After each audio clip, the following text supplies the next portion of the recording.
All right. Everyone can hear me, I suppose. So I'm Daco. I'm working on the Dart team at Google. I've been at the Dart team for almost 8 years now. The picture that you just saw of me is like me in a previous incarnation when I didn't have hair, but I haven't been to a photographer recently, so. Yeah, so I started in Denmark, where most of the European part of the Dart team is based. But then COVID hit, and I was like, I don't want to be in Denmark, so then I moved. So now I'm in Switzerland, and we're like all over the world now. Like, so there's a bunch of people on the East Coast, the US, a bunch of people on the West Coast, a bunch of people all over Europe. One of my teammates is in Australia, so now we're everywhere. So yeah, that's a bit about me. And today we're going to talk about tree shaking everything.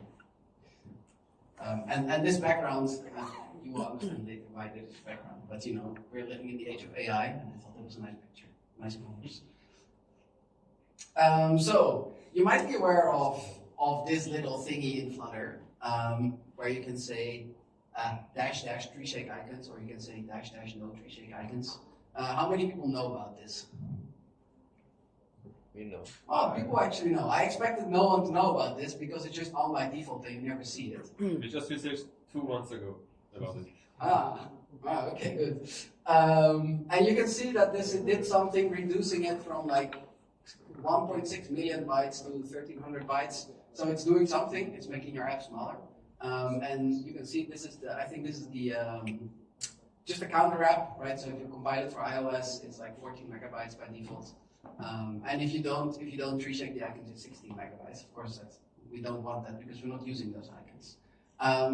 The one and only reason why you might have maybe known about this is if you do something with icons that's very dynamic.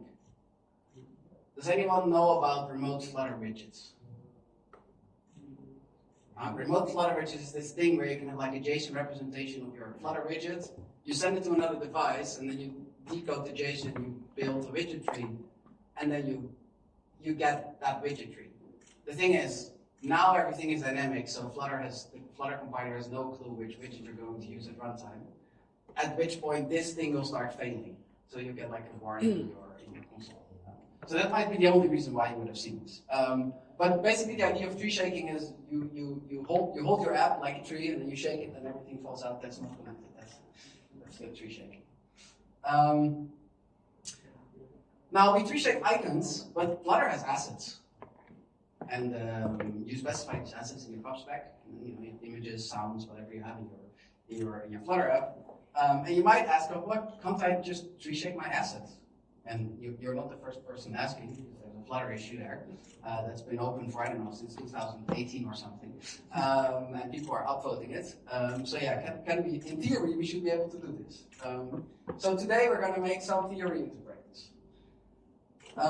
So let's look a bit at what the icon tree shaker does. So the icon tree shaker, you have some icon data. So whenever you use icons, you have these icon data objects, and they have like a font, and icon, was it like code point, which is like where in the font like your icon is. And then you have like, for example, the gallery icons, and you have like all these individual icons, and you access them. And so what happens in the background is that you have all these const objects, and when you compile your Dart code or your Flutter, which is all Dart code, in AOT mode, so that's like Flutter release, when you do whole program optimization, Dart throws away all the const objects that it cannot find, that cannot be reached from the program, so you only are left with the const objects that are actually reachable, and then that's exposed to Flutter, and then Flutter only uses the icons that correspond to the const objects in your code. So that's how it works under the hood. Now, that's very like icon tree shaker specific, and you as a Flutter developer cannot use it. Like it's built into Flutter, you cannot access it. There was something similar in the Dart ecosystem, which was accessible, but it wasn't advertised. There's this thing called resource identifier. Can you see my pointer? Yes, resource identifier. So we have some like code somewhere that translates stuff, and when you translate stuff, you always have keys, right? And you translate them to values. And if you have a very big app, and you have a very big translation file, maybe you're not using all the translations, right? So you might want to prune your translations file based on which translations you're actually using. So the only Dart compiler that had support for this was Dart2.js, because it was only used in very big web apps. And this was some internal thing. But this thing also relies on consts. So now we have two things that are used for tree shaking, and they both rely on consts. So can we do something with this? Could we use this to do fonts, images, sounds, everything? So if we want to do this, we need to think about like how could we interact with the Dart compiler to know about all of our const objects.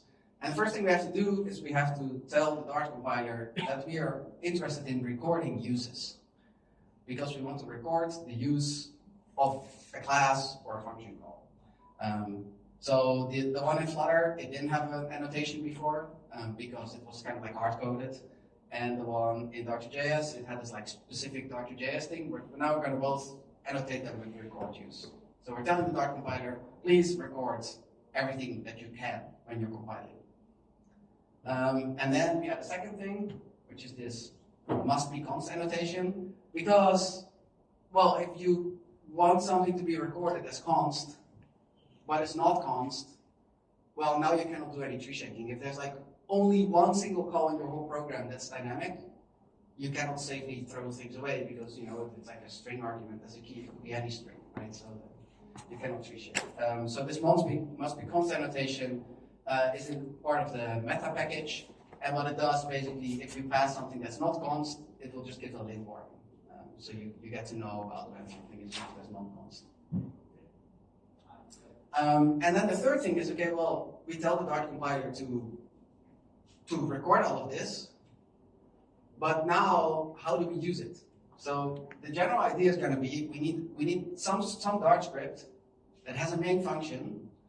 It gets all your assets, it gets the recorded uses, and then it can just do whatever it wants and then output assets. So this will enable you to do whatever kind of tree shaking you want. Maybe you want to filter files, maybe you want to prune translation files, maybe, I don't know, like you want to make SVGs into non-SVGs, into PNGs, whatever you want to do. Whatever transformation you want to do, you can do it based on your use information. We already had something that was kind of like this, which was called asset transformers in Flutter, and this was like a file that get invoked on every single asset, but this didn't have any tree shaking information, and it only works for Flutter assets, and only for Flutter like images and sounds, but not for example native code that you have in your native build files, and it doesn't work for Dart standalone. So Flutter asset transformers are not general enough, so we need to like take this idea and make it more general. So if we have this kind of interaction between the Dart compiler and your package, we need to specify what the interaction pattern is. So we need a predefined protocol. And we have already another predefined protocol in the Dart and Flutter SDK, which is build hooks. Who knows about build hooks? I just read about this last week. Whoa, 3 people. Okay. Well, there are some talks online, and there's a Google I/O video as well. So if you want to see me with less hair, you can watch that one.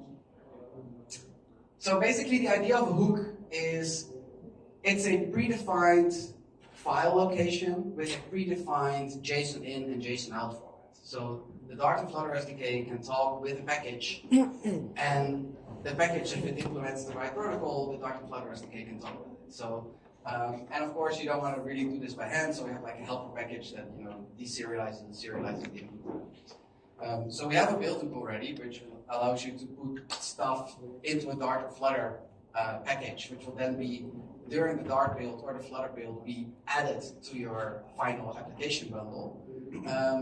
And what we're going to do is we're going to add a link hook. And why do we call this a link hook? Well, it kind of comes from native code, because if you compile like a bunch of C files, you first get object files in the build phase, and they are all just one-to-one translations from your C file. But then when the linking phase happens, that's when the native compiler will throw away all the code that's unreachable. So think of linking as like the phase when you do tree shaking. So this is why it's called a link hook. Okay, so much for slides. Now we're gonna do Murphy. Let's see. Wish me luck. Is this readable in the back? Yeah. No, it's not the front. We'll make it In bigger. the front here. Let's see. Is it readable now? Yes, I see thumbs up. Good. Good. Alright, so first what I'm gonna do. Okay, now I need two hands. 1 second.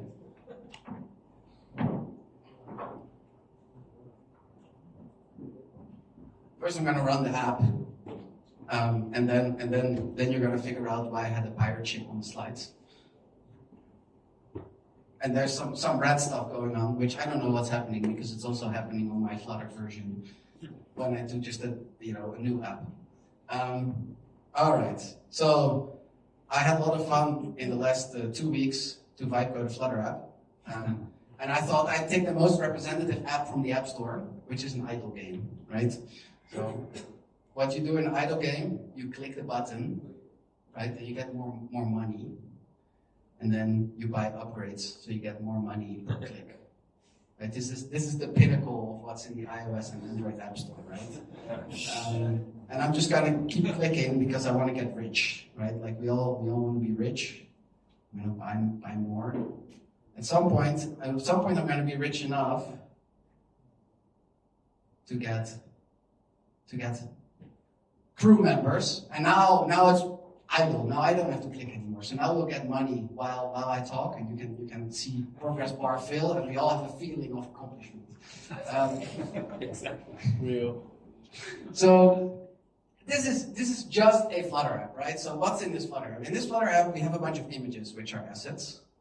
So we have images in here. We have sounds. Yeah. Do you hear this? Yes. Enjoying. And if I get more crew, wait for it.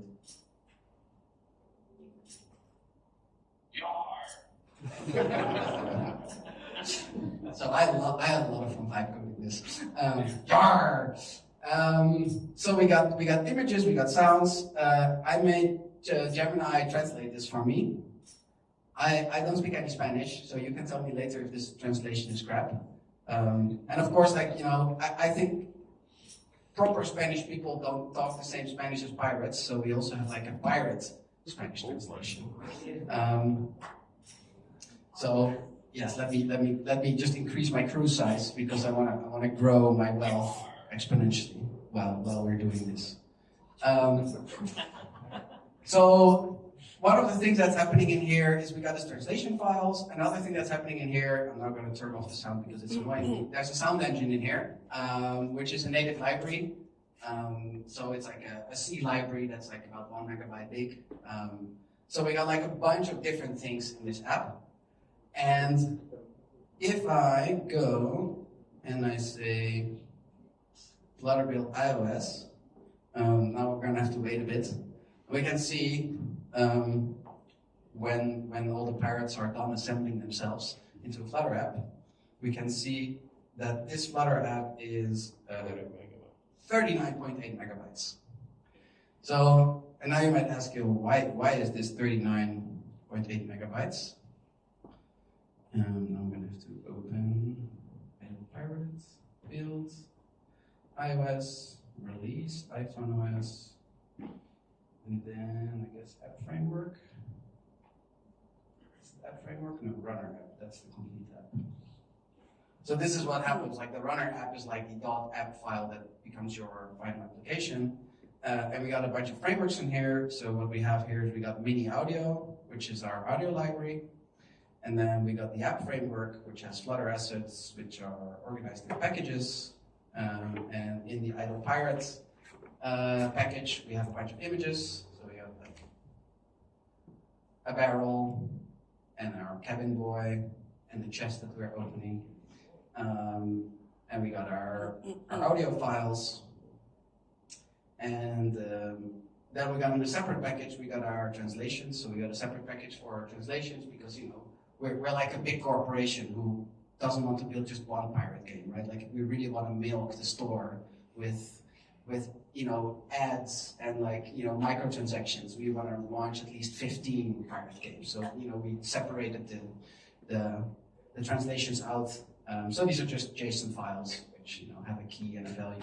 And I apparently open German right now. Is there any Germans in the room? Yes. Oh, are these German translations good? Oh, good. German did a good job. Good. So now we see, okay, this is 39.8 megabytes. But does this really have to be 39.8 megabytes? And I think the answer is no. That's why I'm giving this talk. But you don't really want to go and do stuff manually. So let's first look at sounds. So we got our bunch of sounds in here. And I got a bunch of them, and I'm using some of them, but I'm not using all of them. So I'm gonna open the sound. I'm gonna open the sound file, and in here I've defined the class sound, and every sound has an identifier, and then we have a way to load the sound from the asset loader. Now, what I've done is I've annotated this thing record use so that every const that is reachable when we're compiling will be recorded. Now for every sound that I have in my assets directory, I have an object here, but I'm not using all of the objects. And so we now go to, let's see, we need to go to the, not here, not here, not here. We go to the hook directory.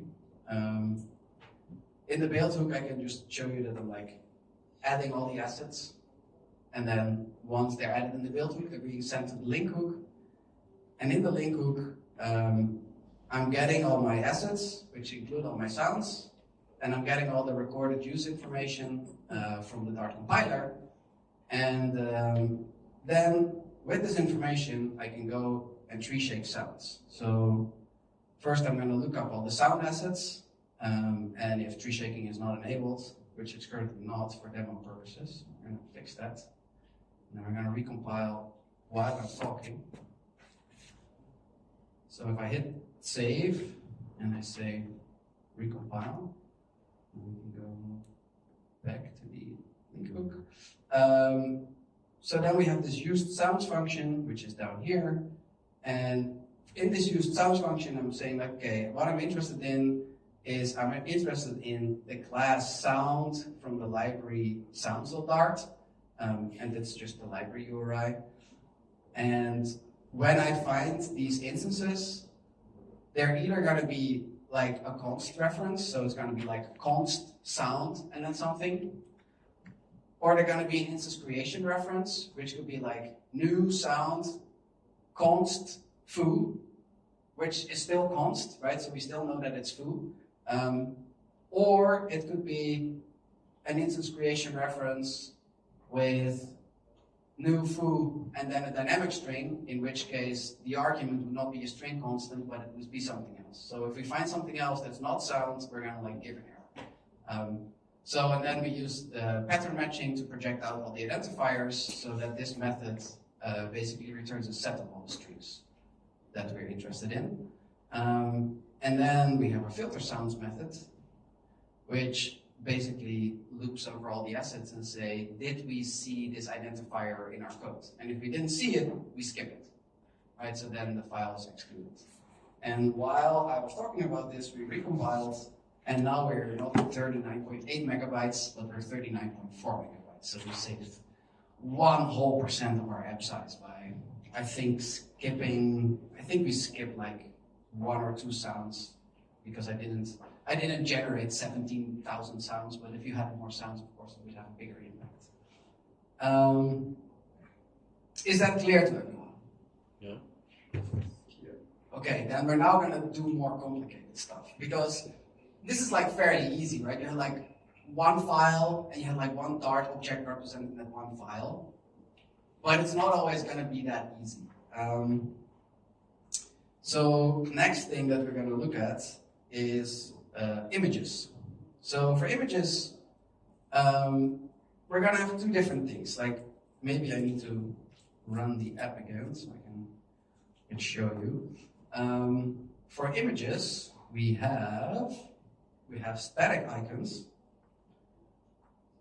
And for example, this, no, not the sound, that's good, I don't want sound. We got static icons. So for example, this chest and this coin here, they are just occurring in the source code of the UI. So if we go to the UI, we go to the game screen, we got like, it's really hard to type with one hand. Someone should have told me I need to hold the microphone. Static. So like, for example, we have like a static icon. And that's really easy to record because we have just the static icon immediately in our widget tree, and the static icon, we have annotated record use, so we can record that it's used, right? So far so easy, right? But we also have this thing called dynamic icon. And if we go back to our pirate app, all of these here, all this equipment, it's just a for loop in our source code, right? We have a widget, we build a widget tree, but for every item, we just make the same thing. So whatever we have for the items in the game, it's just a dynamic value. So we cannot record what image we're using because it's not constant. So the compiler can't figure it out, right? And the compiler isn't going to run our code, it's just going to compile the code. So what we need to do is introduce some abstraction. So what we have here is we have our dynamic icon, which we record. And for the dynamic icon, we have an identifier and the size, which we'll come back to, and a category. And I have not annotated the identifier as much be const. So the identifier may be dynamic, but the category must be const. And so what we will do in our code, dynamic icon, is in our loop where we create the UI elements for our items, we will have a dynamic item with an item ID, and then we say, okay, but this category is item. Now that's nice, but now we only know that we have some kind of widget with an item. But what we can do now is we say, okay, we have our items in the game, and let's record the items too. Because if I know what items I have in my game, I can combine this information to get the full list of icons again. So what we're going to do here is we're going to record this too, and then if we go to the link hook, let's do stuff at the same time again. So I'm going to now enable image tree shaking, and we're going to recompile. Yep. So if we go to the link hook, then we've got this like used items thing, which looks at all the recordings of all the items, which is going to give us, again, a set of strings, which are the identifiers for each item. And then when we go into tree shake the images, we pass in the use items, and then we will find all the static images, which is just immediately the recorded uses. And then we will use all the used items and then look up what all the dynamic icons were, which will give us like an item, and then we combine it and flatten it, right? And so that way we can filter all the images, and now you can see our app size has dropped down to 24.5 because I let Gemini generate a lot of images, and we're not using so many of them. I think we had like 30, and now we have like 10. Next step is we cannot just filter, we also record the size of the image. And because we record the size of the image, we can actually resize it, right? In Flutter, you have like this thing called the device to pixel ratio, which is like usually around 3. So if I go back to my nice configuration file where I can change things, if I say I don't only want to filter, I also want to resize, and then I hit compile again, what it's going to do now is going to go for every image, and it's going to not only filter them, it's also going to just run like image magic on the command line to resize it to the right amount of pixels, because we're recording both the identifiers and the size in pixels. And now we're down to 17.6 megabytes. So we're slowly eating away. Now, one of the interesting things that's happening here is that if we go back to the game screen, let's see, dynamic. I did have to like reshuffle my code, right? So I have this dynamic icon class, which has like an image getter, which returns like a widget.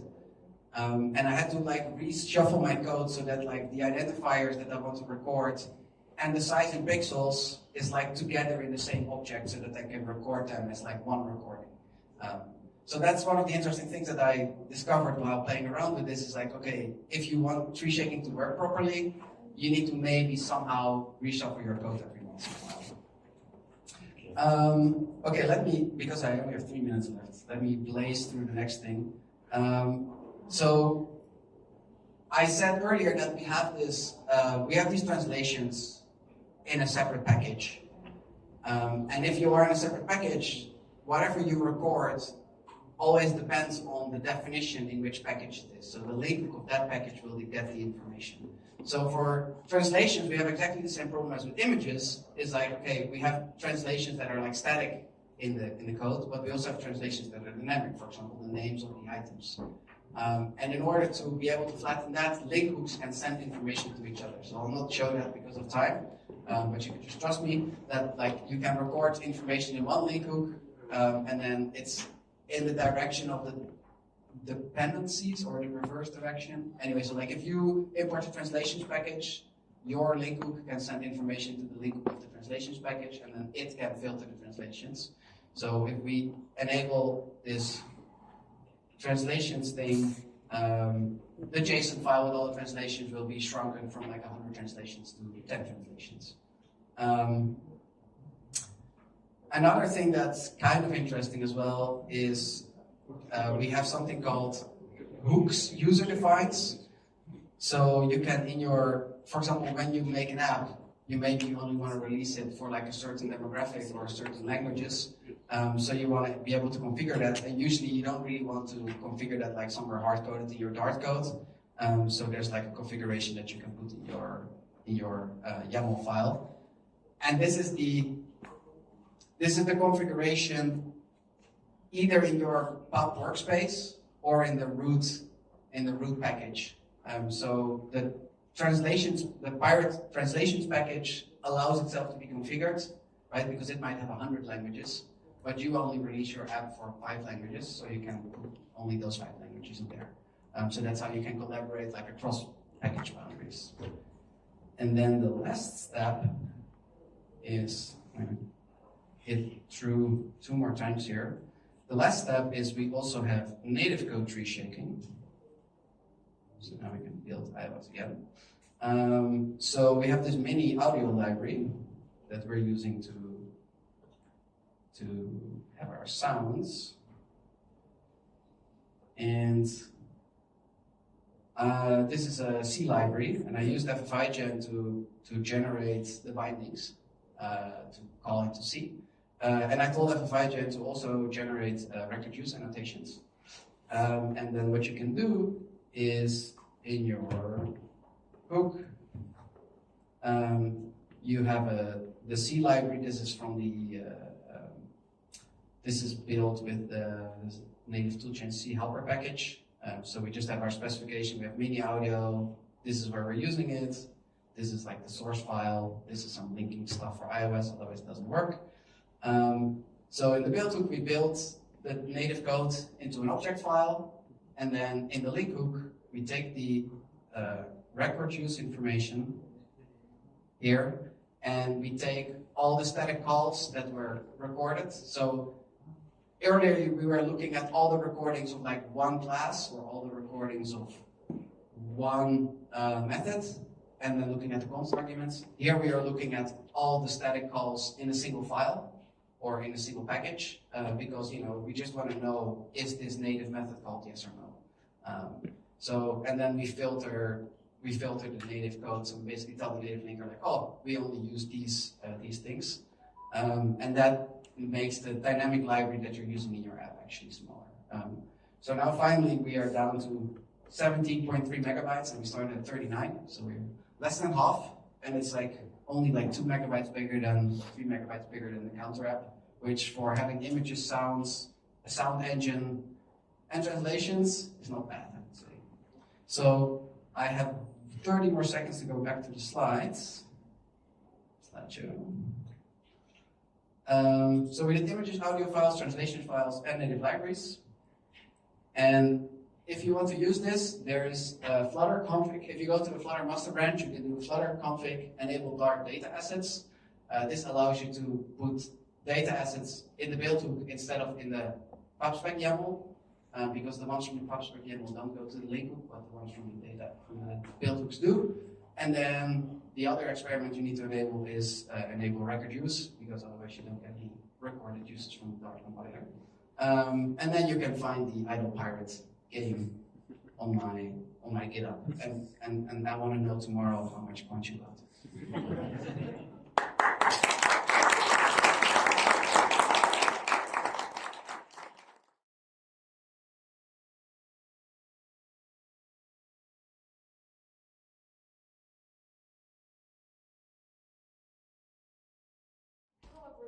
It's a pleasure. I'm Victoria. It's a pleasure to be here in Málaga.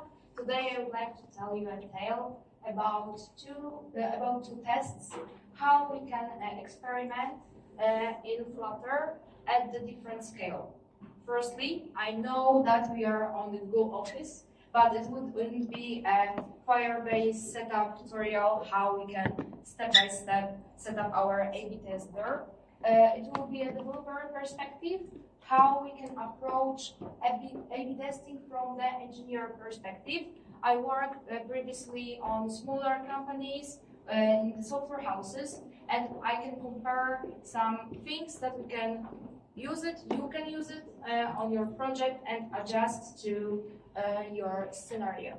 I'm Victoria Kowalska, and I work as a Flutter developer at Grupa Pracuj. It's almost 6 years now as a Flutter. Oh, it's quite a lot. At Grupa Pracuj, it's the it's better. Oh.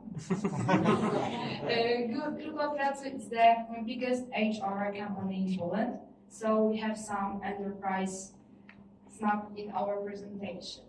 Okay, how many of you work in the startup? Raise your hand. Okay, so I think when you work in the startup, mostly the most important thing is the focus to speed. We have to rapid validation our ideas and implement it to the market.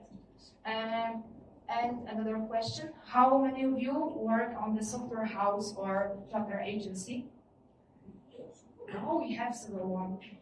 In this scenario, normally we have to deliver our clients' ideas and focus to implementation and quality for our clients. But when we work in the product or enterprise, we have to have some confidence to trust our data, to not destroy our stable business. How many of you work in a larger company or enterprise? Okay, so we have a lot of people. Depends on the product. Every product decision has some uncertainty because before we validate our ideas, it's just a hypothesis before we test it. Nowadays, we should think that will this change that we already implemented actually work? No, in AI era, it's like how we can implement it. Our delivery increased because of AI, and we have to switch or move our point of view to will our change will actually work for users. Shipping, it's not a validation. Firstly, we have an idea that we have in our mind, our client have now in our minds, and maybe business people have in our minds. Later, we have an implementation. these two gaps between idea and implementation. We have Conte Disco and another survey with the users, but to simplify it, we just put it implementation. Later we have a release. We release our app, our changes, and we have a metrics. We have a different type of the metrics. For example, we have Crashlytics or on the centric. We can check is it our release is stable or not. But sometimes, and in a very lot of scenario that I was working previously, we've missed the metrics part. We release this version, check it. We don't have the bugs in our code, so it's okay. But is it work for our users? So we have to pay attention to the metrics, and I think metrics in the next several years it will be most important thing on our digital products, because the delivery is not a problem. Later it will be how we should deliver our features to our users. And finally, the topic of this presentation, A/B testing help us to reduce our uncertainty, but it doesn't remove our responsibility of A/B testing. We have an example. We have an example to this talk. We have two buttons: apply now and a second variant for view details. And we divide our A/B test to 3 layers. First one is the assignment layer. It's who sees which variant. Second one is the data layer, how we should prepare our metrics, how we should set up our tests. And the third one is the analysis layer. Mostly in the analysis layer, we make a business decision based on our data. Firstly, we have an assignment. It's a trivial one. We are focusing on user split and when our user will be assigned to the group. We have our users. Later, we split into the groups, and we have random assignment. When our test groups are ready, we can think about another step. When we think about this layer, we have to think about source of truth, because we can set up, for example, we can have a setup on Firebase or Cloudflare worker. Depends on our source of truth, and we have to maintain that we receive stability across the sessions. For example, when the user opens the app today or after 4 days, we have to make sure during the whole experiment, user will be assigned to the same group. And of course, we have to remember about how we can identify our user, about some ID or tracking device or some identity.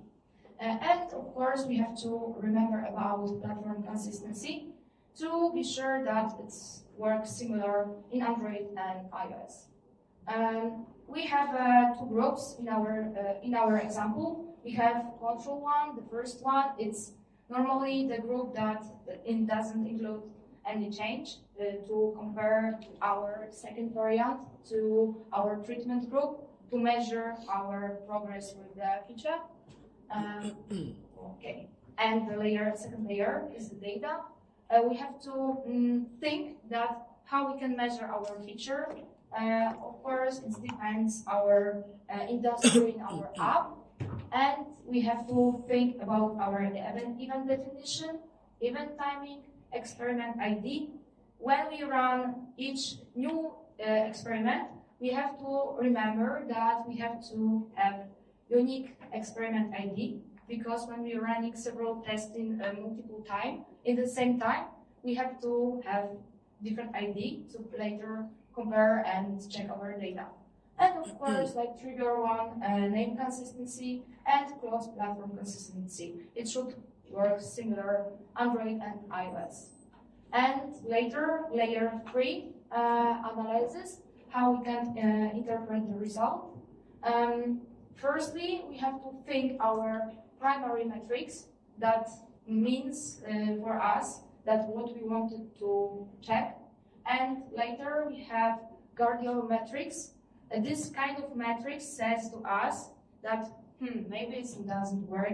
It's like the security guy that, oh, you maybe missed in your A/B test. And segmentation, we can observe different behavior. For example, in the user on iOS platform, on Android, sometimes it's worked better for one kind of segment of the users. Sometimes it's worked worse. And statistical confidence. We make sure that our change is not the random noise in the data. So we have to receive 95%, like a p-value. If we receive this value, we will make sure that our test is significant, have a statistical confidence. And based on our data, based on our analysis, we have a business context, and based on our data, we mostly decide if we push our changes to 100% of the user or not. Sometimes we roll out our data. So we have two ways how to run the same CTA experiment. Our experiment is our button, it's our control group, and this is our treatment group. And the first setup, it will be easier one. It will be in Firebase. It was really fast. We can check it and set up it in 5 minutes. So it wasn't complicated, but we can. It's really powerful when we start our journey with the A/B testing. But when we wanted to more and deep dive in A/B testing topic, the first solution is not enough. So we can recommend some hybrid solution. How we can experiment. For example, mix some assignment from Firebase. We can analyze our data, put our data to our data lake, and later analyze it. For example, in the Databricks or somewhat. First setup is Firebase. Of course, we have our Flutter app to receive our remote conflict flags, and as we can see, we are always building in our Firebase ecosystem. So we can think about A/B tests, about these 3 layers. That assignment is in the Firebase remote config. Data, we analyze it on Firebase Analytics. And of course, we have a tab that everything is built, and we can observe our p-value, is it works or not. But when we wanted, it's good when we wanted to start our journey in A/B testing, when we wanted to have some simple metrics, like tracking basic events, or like button clicks, etc., or like labels somewhere that is it encourage users or not, and is it good for fast iteration. Our company also started from Firebase. We have a big infrastructure, but we started with our journey with the A/B testing. And if we dive in this topic, as we can see, we have limited analytical flexibility, metrics definition constraints, and sometimes debugging complex flow. And sometimes we overtrust the dashboard, and we can make some issues in the data that we can miss in our A/B tests, and we will have some problem to check it out if it works correctly. I encourage you to assign some hybrid point of view, like for example this one. We of course have our Flutter app. Okay. Assignment could be due on Firebase, our custom backend or worker, because we have in our organization we have our mixed approach. Some tests are set up like Firebase assignment, but when we wanted to analyze, for example, our search algorithm, we use worker and another approach how to assign the groups. So we use Firebase assignment to check our buttons and our new features. But when we wanted to verify our algorithm deep dive, for example, in our job search, we use it worker. And we have event pipeline. We can have our custom, for example, pipeline in our organization. Is it really useful to make some operation on, for example, in Databricks or analytics platform?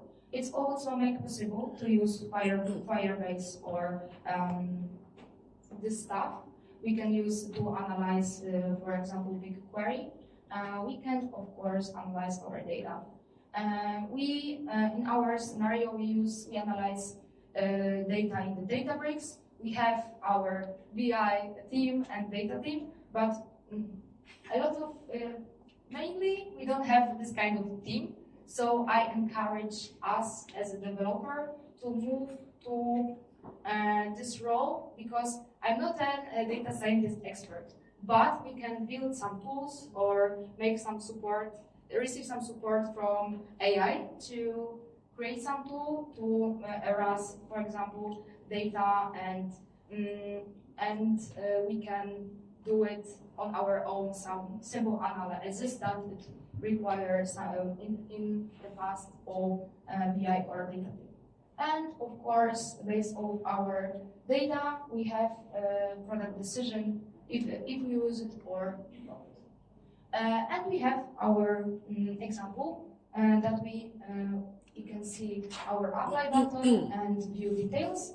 Our CTA click for client A was 42%, and variant B have a lower value. And on the first place, we have a better conversion. Second one is lower. So we can compare our metrics that we discussed before with our product owner or within our team. And if it received the statistical significance, we can easily choose the winner. Oh, okay. Can we see? Okay. Normally, our tests duration is almost 2 weeks to receive our statistical significance, and we can choose the winner if it's above 95%. If we don't receive our statistical significance, sometimes we push and release our version because it's not destroy our business. So depends on the test. When experiments lose reliability, for example, when we have an unstable assignment, when, for example, that I mentioned earlier, users swap the group, it may impact all our data. And for example, when we have some problem with our event pipeline and we have some gaps in the data and it wasn't work. Sometimes we have a problem with the metrics when it's unclear. So based on that, sometimes we can have false positive A/B tests. And so based on that, we can make unreliable decisions, and we can think that the results is only as reliable as the layers that produce it. I can choose that. Choose the right setup. We have to adjust our requirements to our team. I can recommend to start to tests, because I think in the future it will be most important thing to make our product more engaging and more better for our users. And we can think that as a developer, we can influence, of course, of this feature flag, event timing, how we send the data. But I wanted to encourage each of us to think like not like only Flutter developer, but for the whole feature builder, because I think in the future it makes the impact not only be on our only front-end side on the app, but transit to all feature builder to make impact to our business. As I mentioned, A/B testing is a system, not only just quite set up. We have to think that we have an assignment about our data, what we measure, how we can interpret, and based on that data, we have to make some decision. Thank you very much, and this is the part for the questions. Yeah.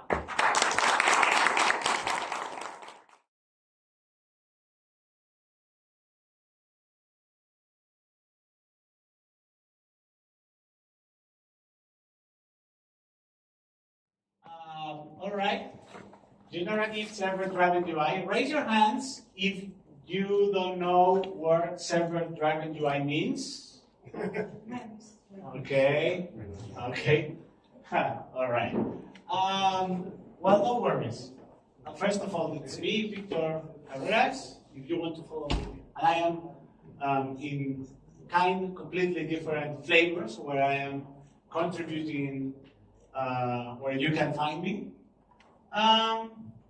What about if we change the rules how we usually create apps? I mean, because actually when we are creating apps, we usually create the interfaces and the routing. We only use services. Only uses services to get information or data from servers. But let's see if we can see other ways to create apps as usually. I want to introduce you a generative UI app. This project is open source. You can scan it if you want. It's created in Flutter. And we will see a part of the app where generative UI is used. Wiki is an app for study. Just to introduce you what it is, with study is an open source project where you can, as number says, is for study people. With a Gemini API key, you can create quizzes to check what is your level about something or subject, and also you can study with it from a file, from a context of file, or also just with single text or pictures or whatever. And the study app uses only that part. Not only the information is generated by the AI, also the components and the kind of components. We will have a collection of components, and for that page, the order and the number of components that we will be using is driven by AI. No servers, only AI connection, and at this moment, this is only generative AI. Okay. If we want to do this, first of all, we need something like this. This prompting structure means we have to say, all right, you only have to use this JSON. I have a full list of elements. I hope you return only follow these specific instructions. Also, I am defining each kind of elements, one type, section, title, a lot of them, and we would see what we can do with this. So, If we want to follow this, we need to strict JSON's prop, as I was saying, only return what I'm expecting, only a valid JSON array, also the schema enforcement. So we need to ensure the AI follow our instructions, because otherwise our app will not be loaded. So what happens if we try to do this? Okay, the component list is this. We have 3 completely different categories. We have text and typography, structured data, and also contextual element. And after this, I'm saying how those components are rendered, or my properties. Like, this component has these properties, and the values are the list of them. So here is the JSON output in action. And a big, I'm saying, okay, this is only the part of the answer. Saying like, okay, I need this JSON with the list of, in a page, I'm gonna need this list of components, and the property of them with the values will be storage. Also, we did use .quith file format to cache, because otherwise this will be expensive if each time I have to download it. But I think it will be a clear and simpler version about what we want to get in this with this architecture. But here we have 2 different UIs for created by AI, and we can see completely different approaches for different information, but it is the same page, but the page is driven by AI. It was the AI who created this. I as app. The app was only a renderer of this. So at this point, we have a generative UI, but there is no servers in the middle. But what about in large-scale apps? What about if we have a big company, or we don't want to have the user request in AI in a paid version of models? What about if we have models trained by the company itself, and we want to use their... if we want to do this, the evolution is the server in the middle. Server-driven UI is not something new. Maybe if we want to use AI, it's something new, but server-driven UI was created a couple of years ago. So this is the roadmap. The roadmap is, first of all, instead of AI, a JSON was created. With this JSON, somebody from business, maybe, I have seen different kind of roles doing this. Also from business and somebody technical in the middle, maybe, create a JSON defining the rules, the business rules, about what the user has to see. For example, if they want to see if in some part or category of the users using something, but the hard-coded was hard time. I can talk about a couple big apps using this, both that I can think are multinational around the world, using server-driven UI, and sometimes the renderer was big because there are a lot of components, and also some of them with crashes and a bit nightmare about how the renderer was working. But that story was long years ago. The standard of server-driven UI was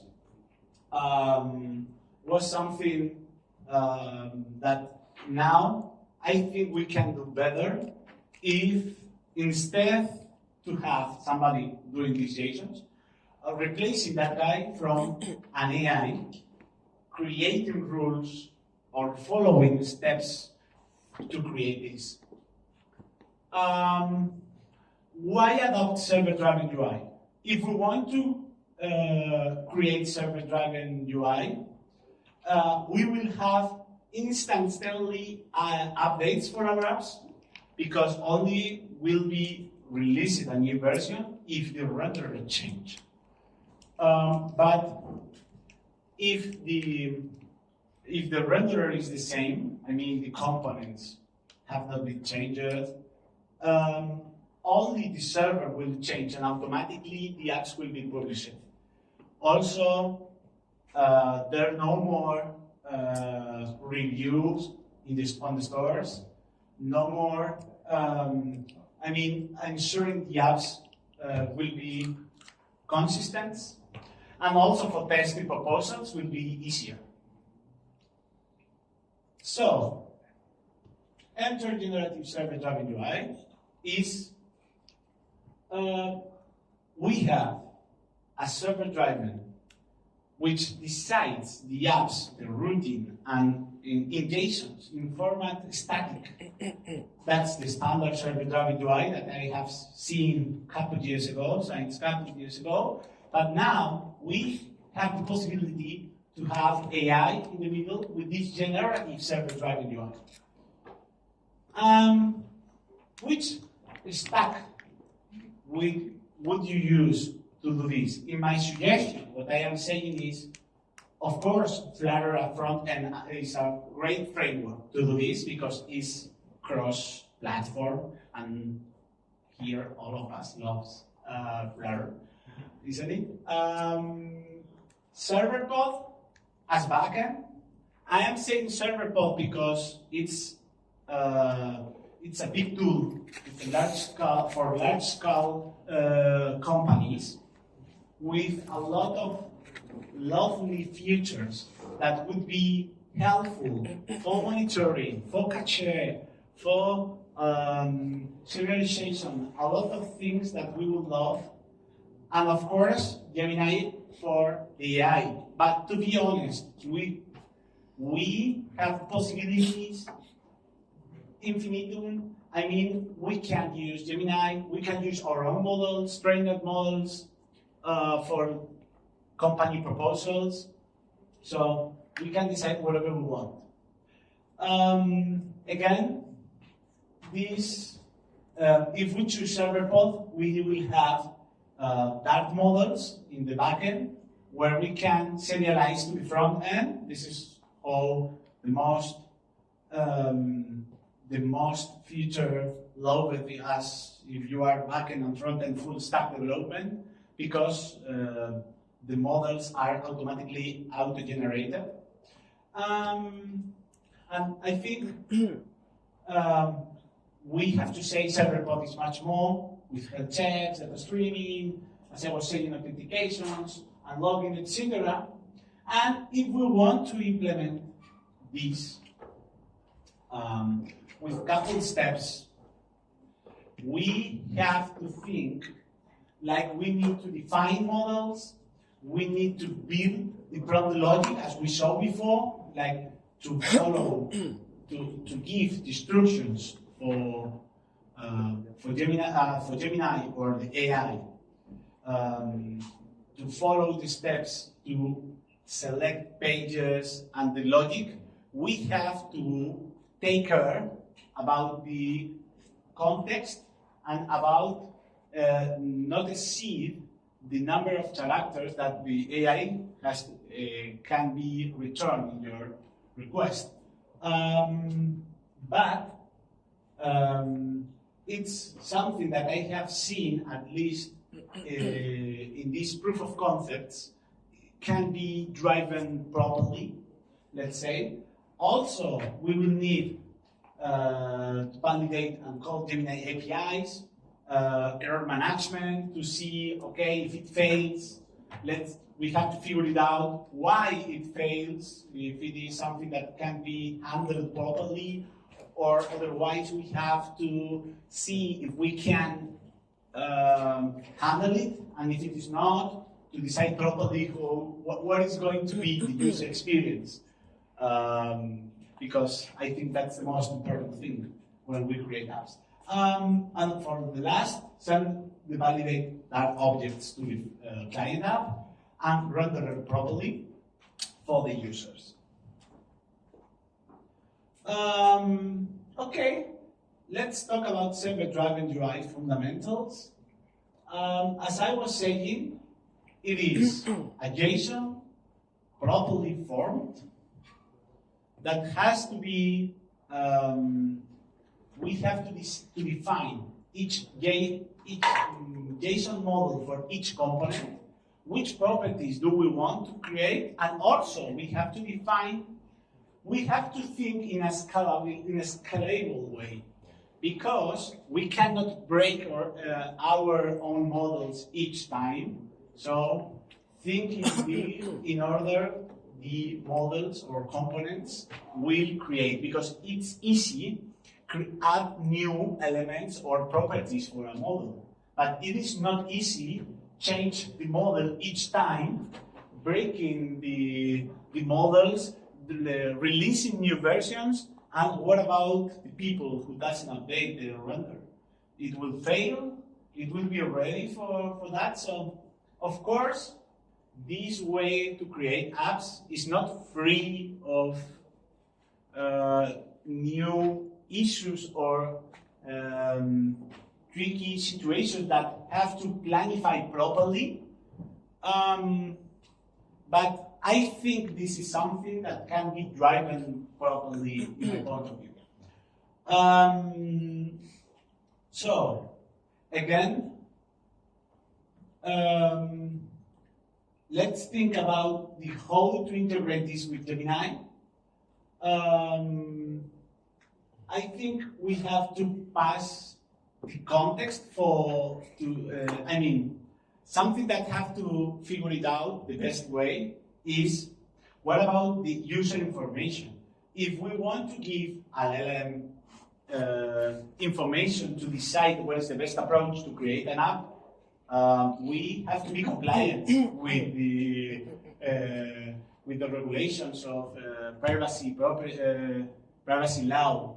And if we want to do this, okay, we can create our own models and the issue will be fixed, but maybe we are not ready to do something like that. And if we want to do that, we need to create something in the middle to obfuscate sensitive information that can be sent in order to be compliant with our users.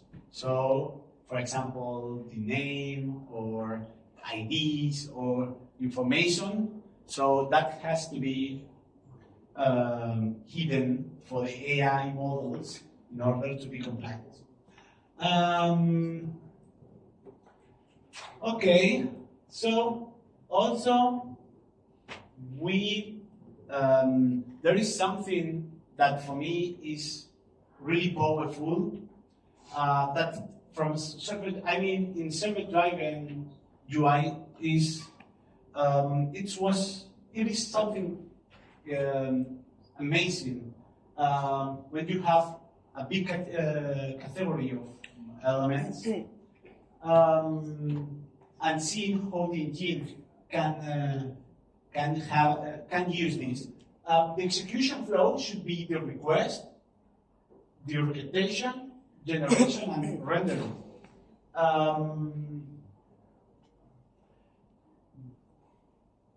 Don't forget, with this, the flexibility is unlimited. And thank you so much for watching.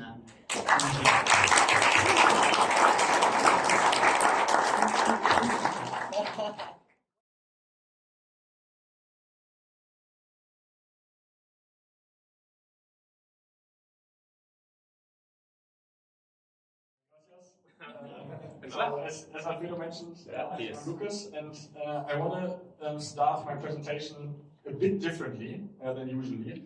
So we're starting with a small challenge for everyone here. The widget that you're seeing behind me has 3 issues. Does anyone have an idea about an issue? Rodrigo, yes. The check red button.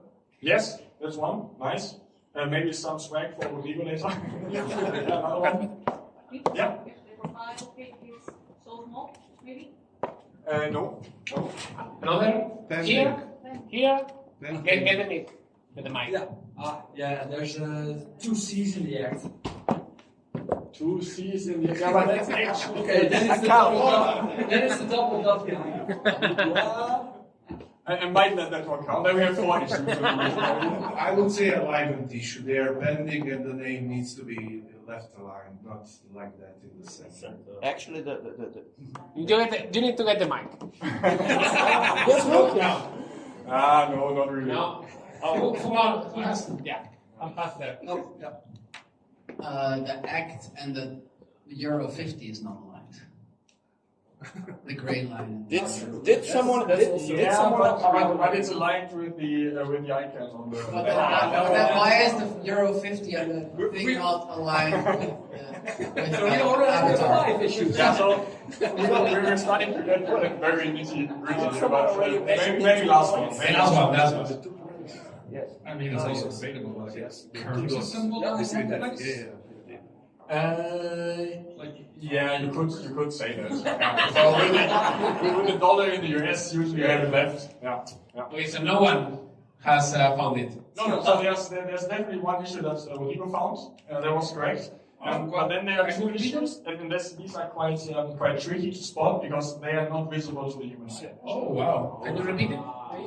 The check box with the red icon. Yeah, exactly. That's really an issue because it's this one is too powerful. Basically. Okay. Nice.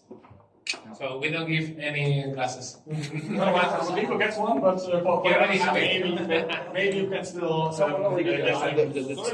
Why the alignment is why the alignment is not an issue? Because the way that the UI is the eyes should be aligned based on the.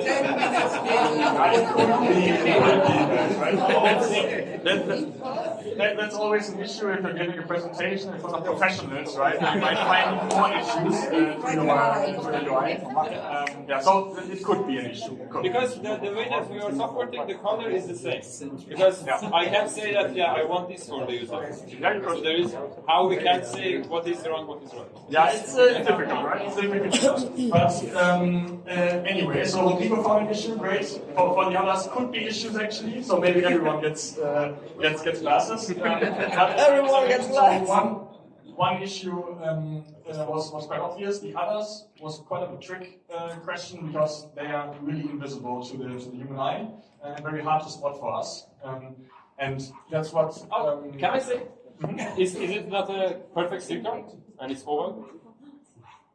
Yeah, maybe. No, you're quite right. So this talk is about how we can teach coding agents to judge Flutter UI. I'm Lucas and I'm building Widgetbook. Quick show of hands here, who already heard about Widgetbook? Great, mostly everyone. And who's using Widgetbook right now in their current project?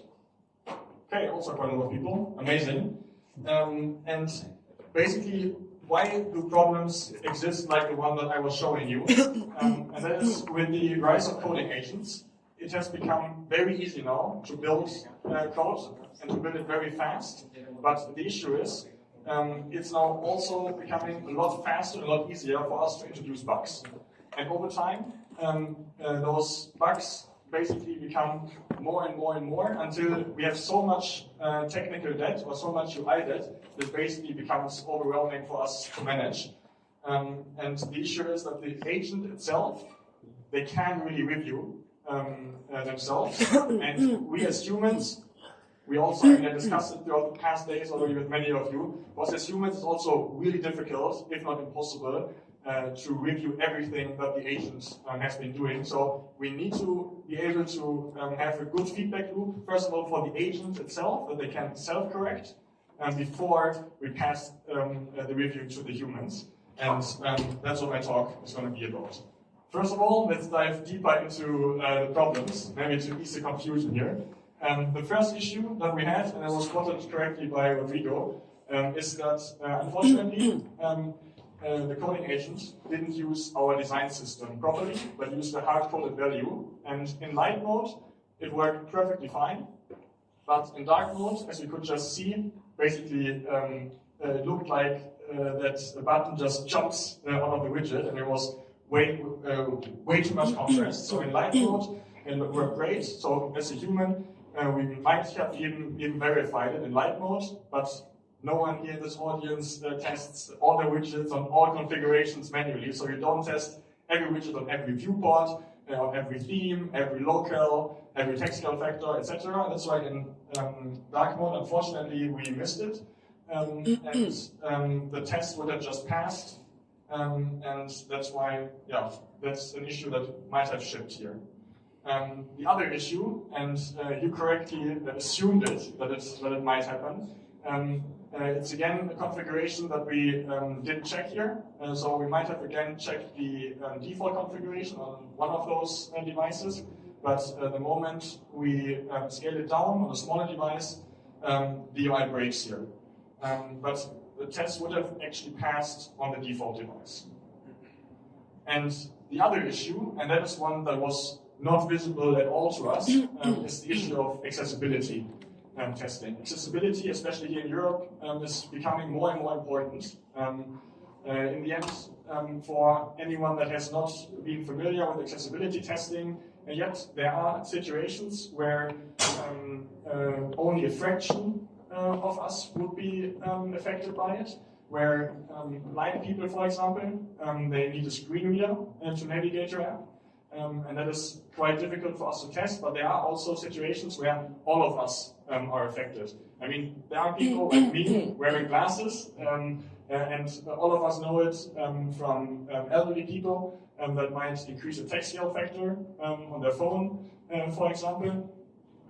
That might break the UI, but then there are also situations that we are facing here right now. We had the talk from Darko earlier, where you have to hold your microphone in one hand and only have one hand to navigate, right? So that is also always already an issue, and you have it sometimes also with an app, with a mobile app where you have only one hand available to navigate.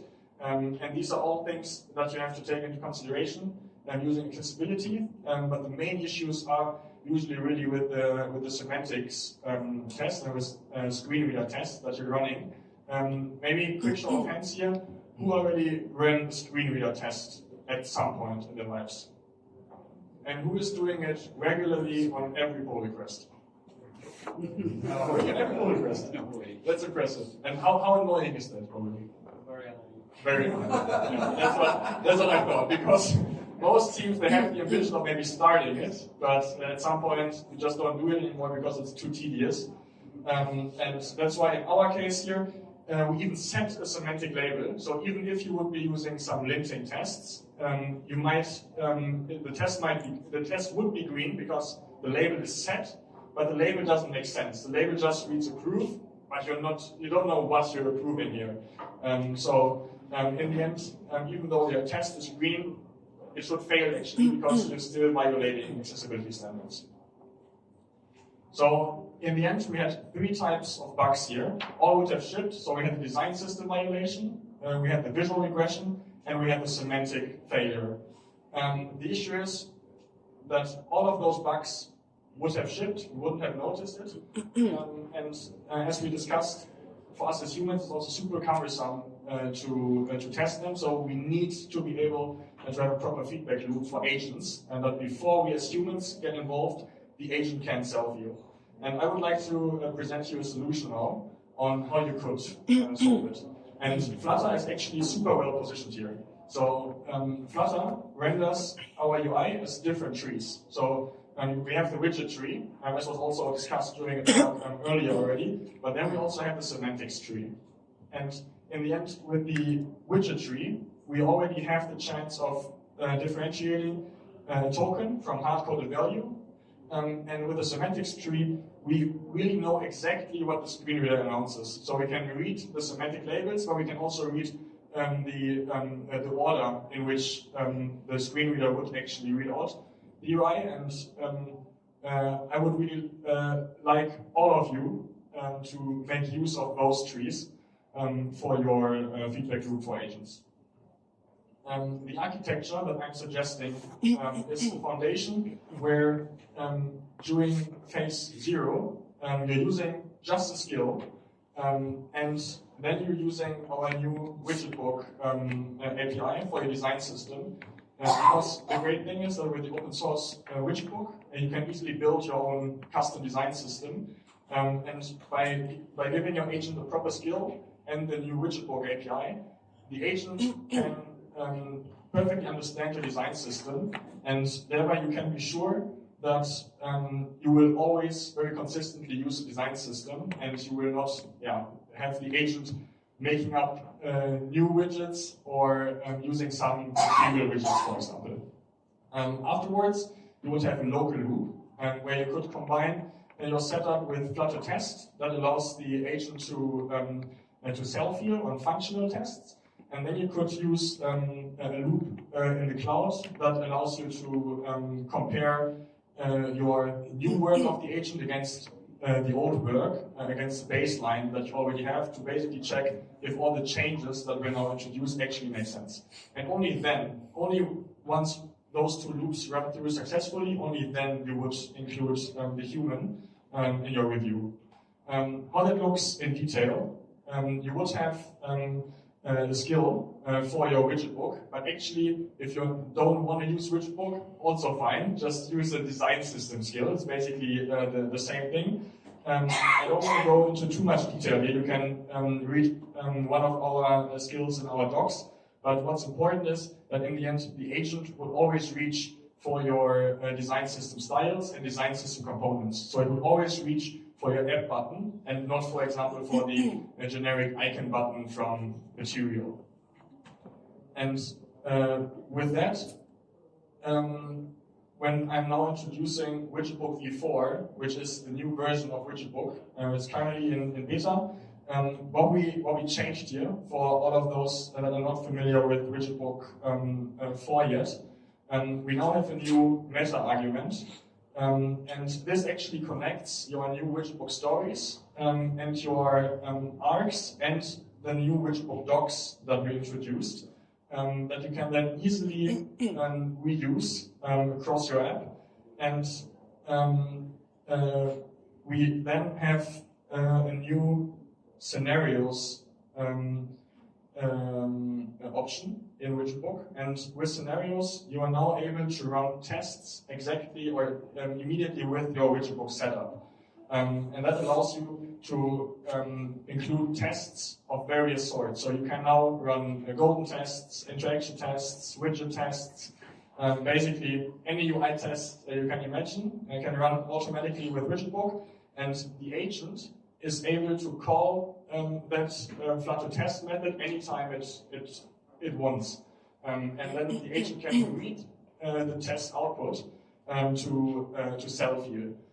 The test usually just takes a few seconds. It's local, it's deterministic, it's still in the open source package, so it's also free for you to run. And that way you can already catch all your compile errors, you can already catch all broken interactions. And the only thing that you cannot do yet is you cannot test any regressions, and you can also not test those accessibility violations that I just explained earlier. And that's exactly where the cloud loop then comes into play. And here with just one command, you would just only push your build to Widgetbook Cloud. And here you're basically comparing against the expected diff. So the agent is then taken into consideration, okay, what did I actually want to test initially versus what was now changed. And because context is very important for agent, even though with Entropic's latest Opus 4.7, the context limit is already upgraded to, I think, 1 million tokens now, and probably there's going to be that context window is just going to increase in the future, but still it's quite valuable.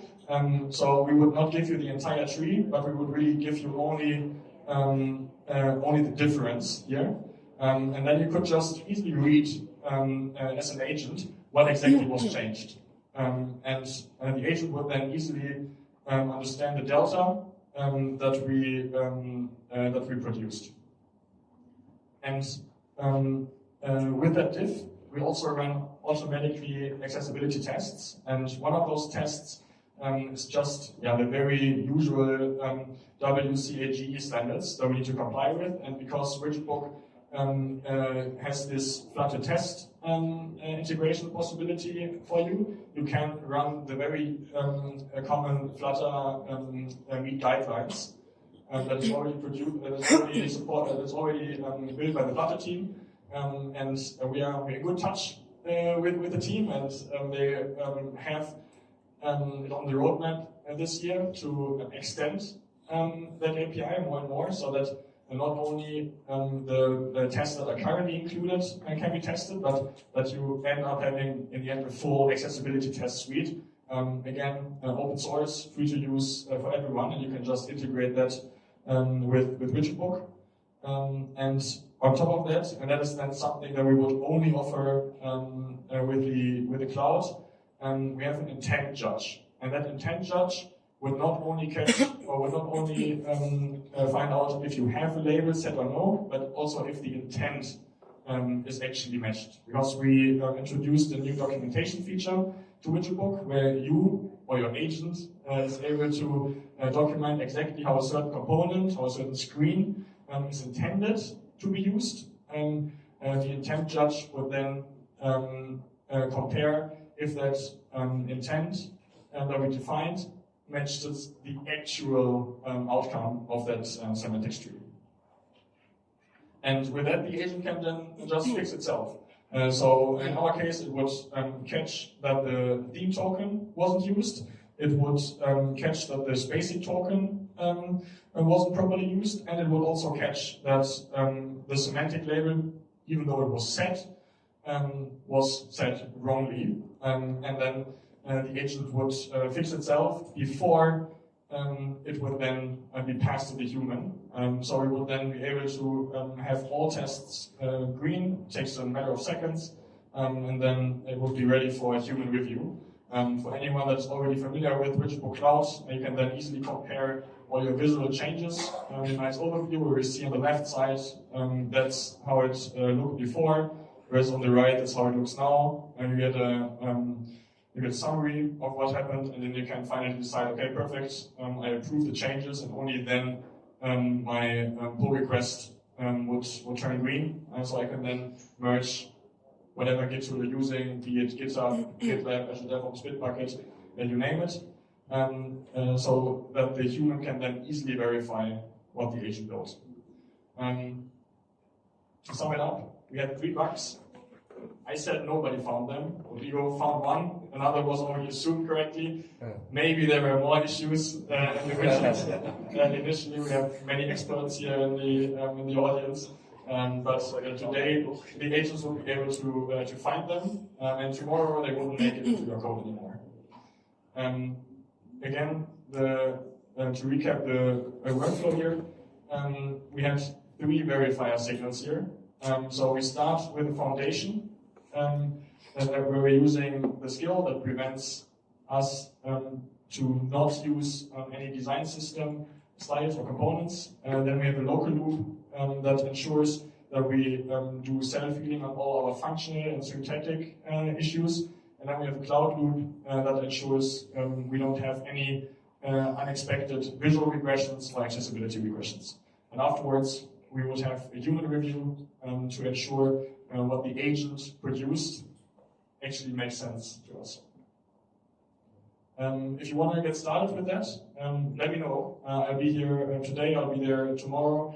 Most of what we showed you is shipped in the regular product. The stuff on the right, so our accessibility tree div, the other accessibility tests are still in early access, but we've already rolled it out to some of our customers. If you'd like to have an early preview tested, let me know. I'm happy to share it with you. And yeah, with that, I'm looking forward to your questions. Thanks a lot.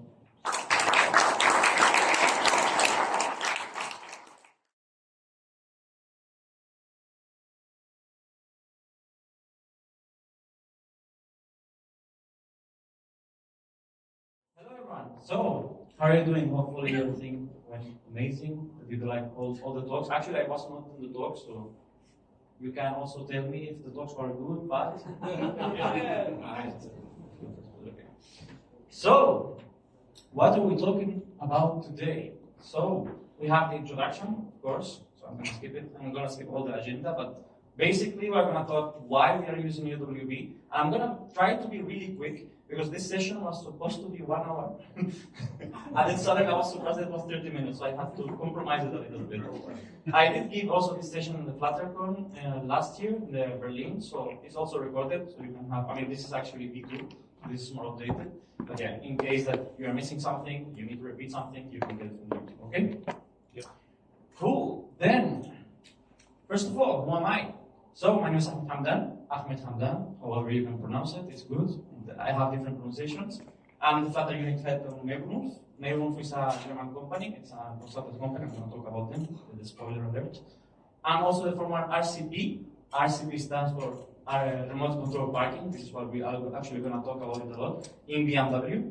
And the whole experience that we are talking now today about is going to be also about everything that we did in remote control parking in BMW. Okay, so thanks to BMW for allowing us also to give this talk. I'm also the community lead for Flutter Valencia, and yeah, I also give some talks, not technical. What is Mayo? Spoiler alert, I need to give this spam because they are paying for me being here, so yeah.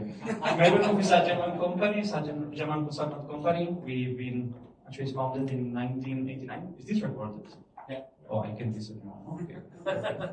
Yeah, it's quite old. We are kind of like nearly 1,000 employees. We have 11 locations. One of them is actually Valencia. We also have in Tunisia, and then suddenly a lot of offices in Germany because it's actually a Munich-based company. Then, now talking about the talk of today.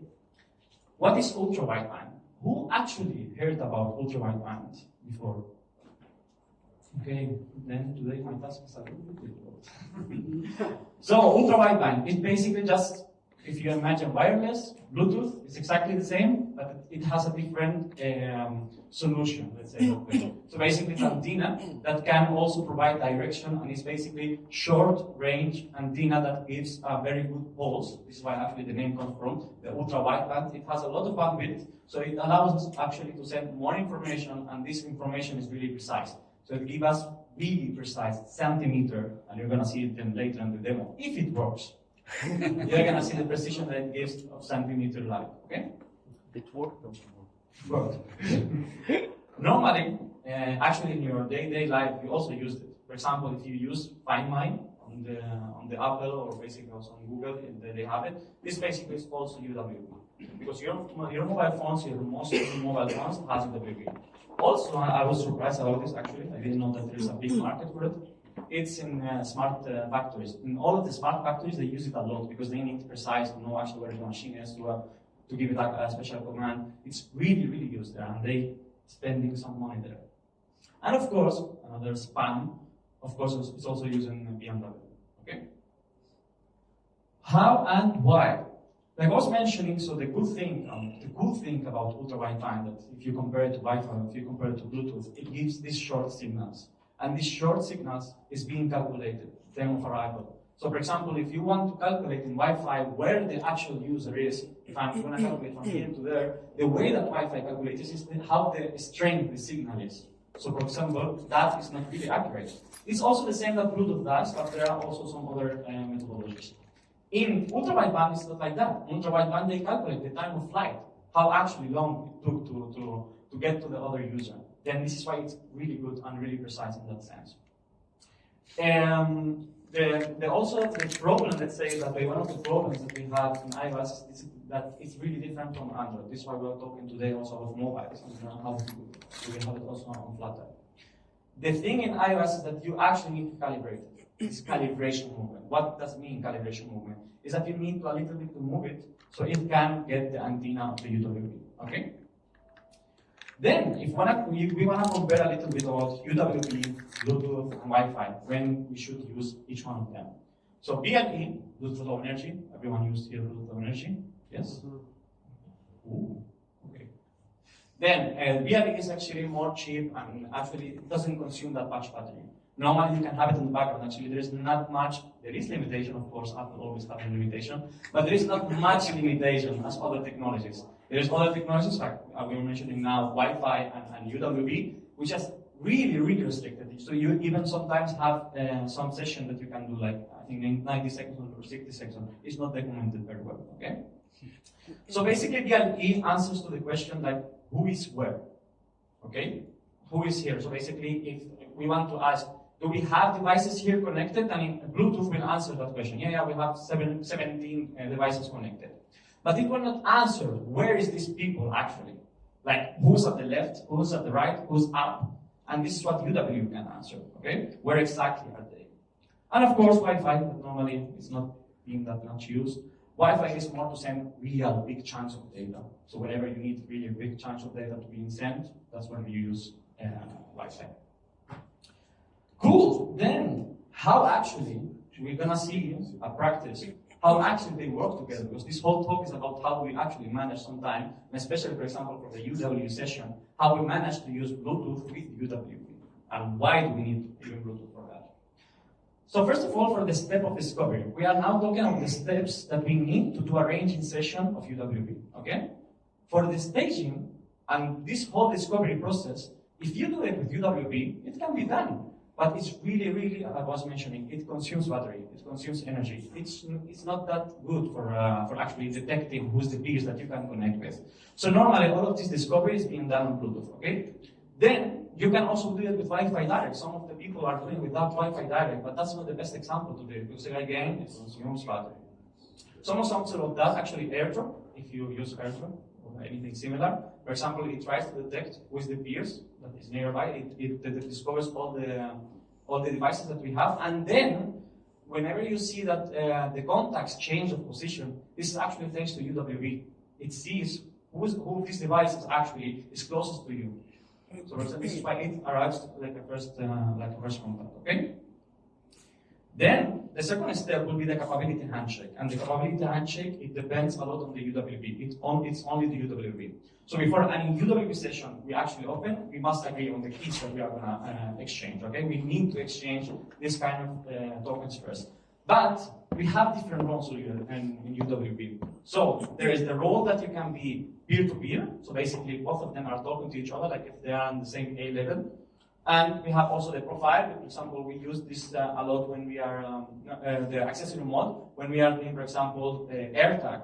If you have AirTag, for example, this is also UWB. Is it called Galaxy Tag, I think? The other one? Galaxy Tag is the same thing, UWB. So you need to define if you are doing a peer-to-peer session, if we are doing an accessory session, or what kind of session we are trying to do. Then the third step is actually exchanging the OOB, okay? In here, OOB means out of the band. Normally, out of the band is a practice that's being done in the whole antenna world. That basically means that not in this antenna, not in this band that we are trying to connect with. But right now, we are trying to create a UW ranging session. So out of the band, here will be the Bluetooth. It's the other ranging that we are using, okay? Then with the Bluetooth itself, we agreed on a shared secret. And this secret is the thing that will be between me and you to do this ranging session, okay? Then we exchange the UWB tokens, and then we do like the handshake. Maybe you heard if you did any protocols or any system, you probably did like the start or hello and hello reply, and this is the handshake, no? Normally in these protocols. The fourth step will be the UWB ranging session, which actually already is started, okay? So once all the tokens are shared, devices establish a UWB session. And in this session, you can get something called azimuth.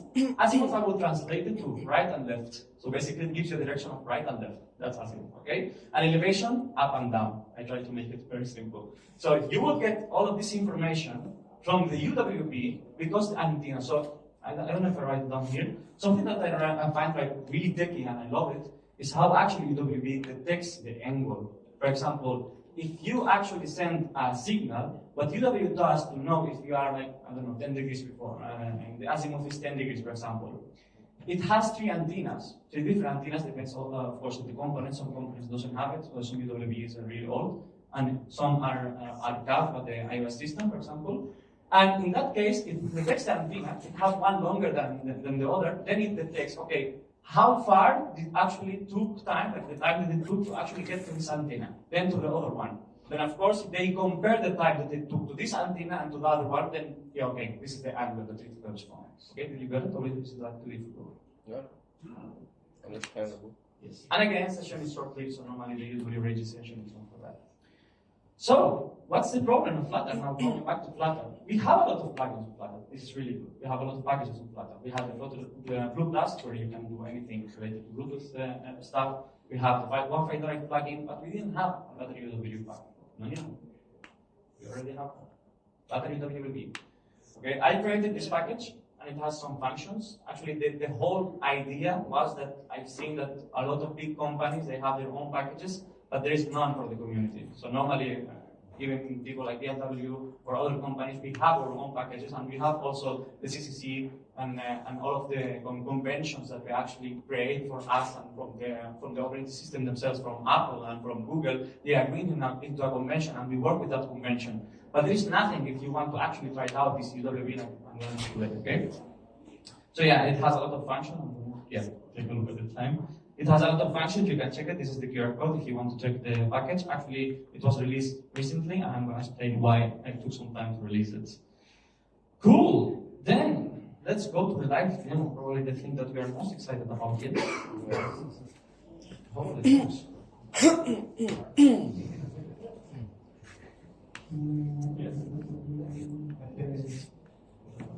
Okay, you can see my screen.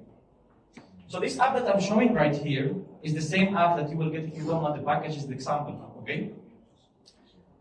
What it's gonna do, I'm gonna try to connect to this UW device. This UW device is a development kit from Curve, actually. I think I have a slide for that, I will show you later. This UW device, you can buy, I think it's like 70 euros, and this is really big. You think that normally, how this actually can be on the mobile. It's a different UW antenna. This is not what we have on mobiles, okay? This is just for development stuff.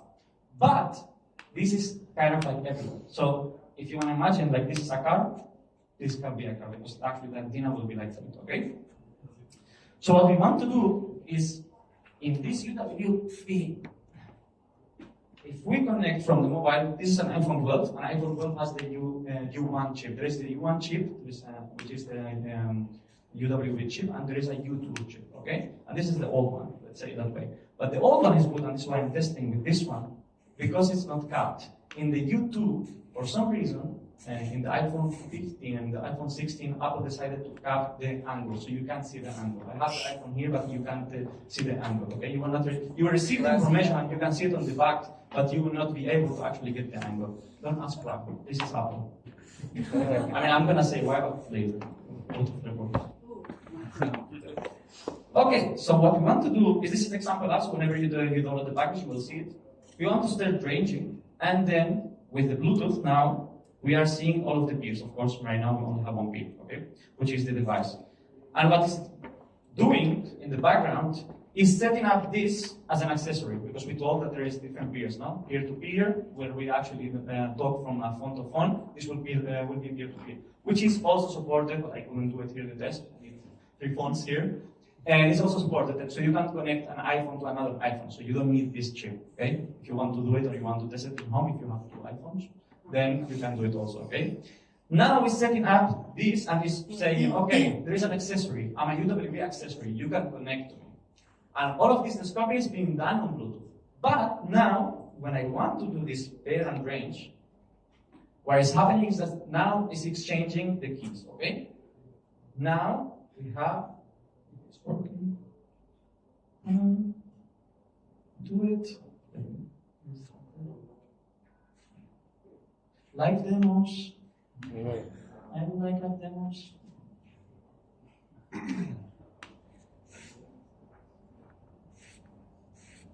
Now it doesn't appear. To be honest, I was playing around with the package, so I think I broke it. But I can prepare it in case that doesn't work. I have a video. We'll watch for you guys. Emergency. Okay, nice. It just broke.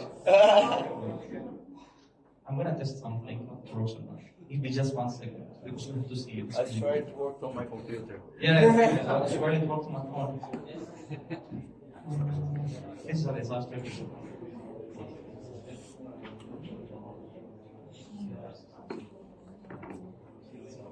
Please cloud help me out.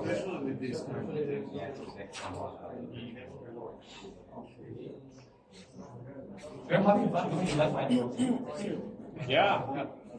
This is what happens when you do a talk that is more like with live demos, because the whole talk, I think that even if I talk to you about the whole technology and about everything we do, it's not the same as seeing it yourself.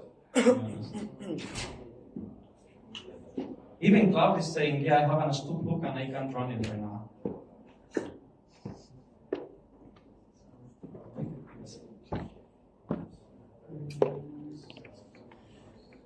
And then he don't lose hope. Might still work. We have time now. 3 minutes? That looks nice. Yeah, let's do something. It will run in the background, but I will continue the talk. And then let's see later. Yes, please.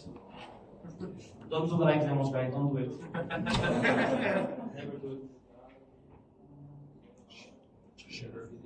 Oh wait, it's actually it's loading. Let's see. Let's see.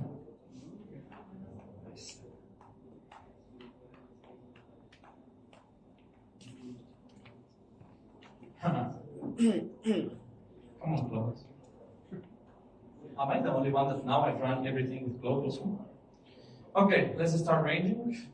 Is covering, pairing. You can do it. Ah. Yes! Yay! Nice!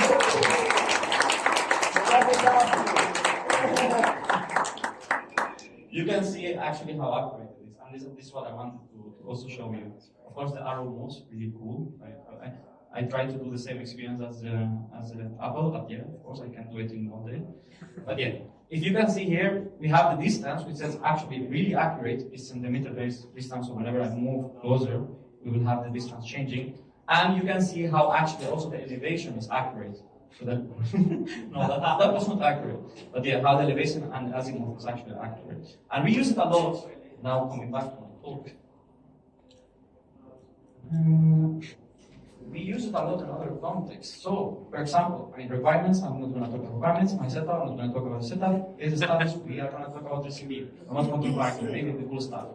So, in RCP, there was a big challenge.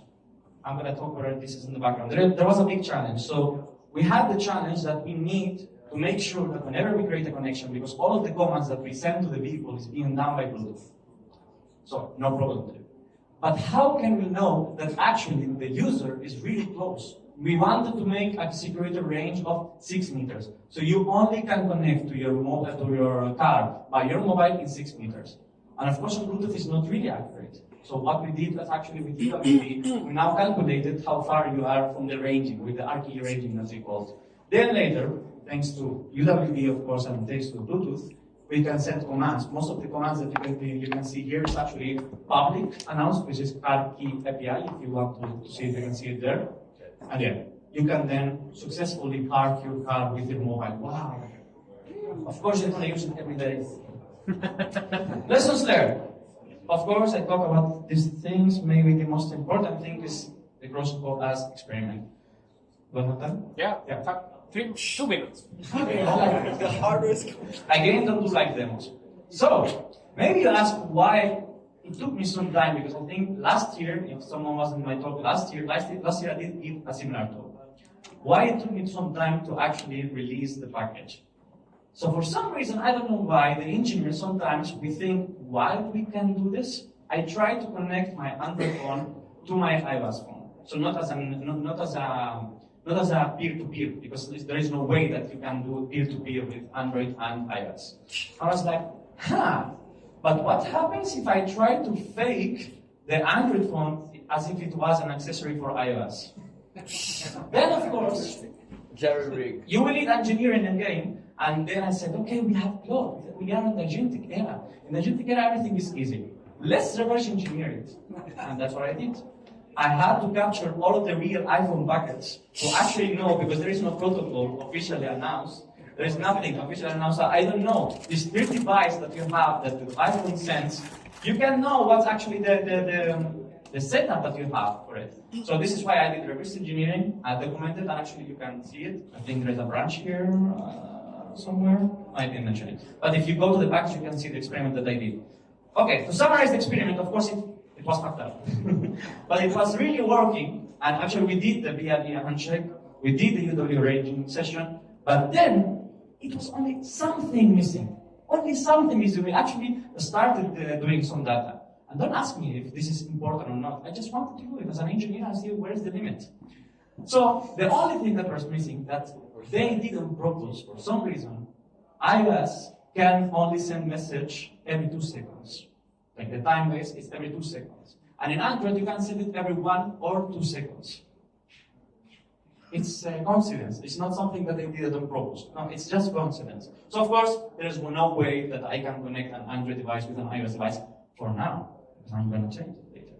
Now there is something in Europe, and maybe you've seen in the European countries, that they are trying to push to actually make this open, because we want to create also our fake AirTags or other solution. And this is why now Europe is pushing Apple and is pushing Google to make it open, so we can have and declare whatever values we want, and then we can connect to each other. That will be there. Okay, guys. Okay, that's it. Thank you very much.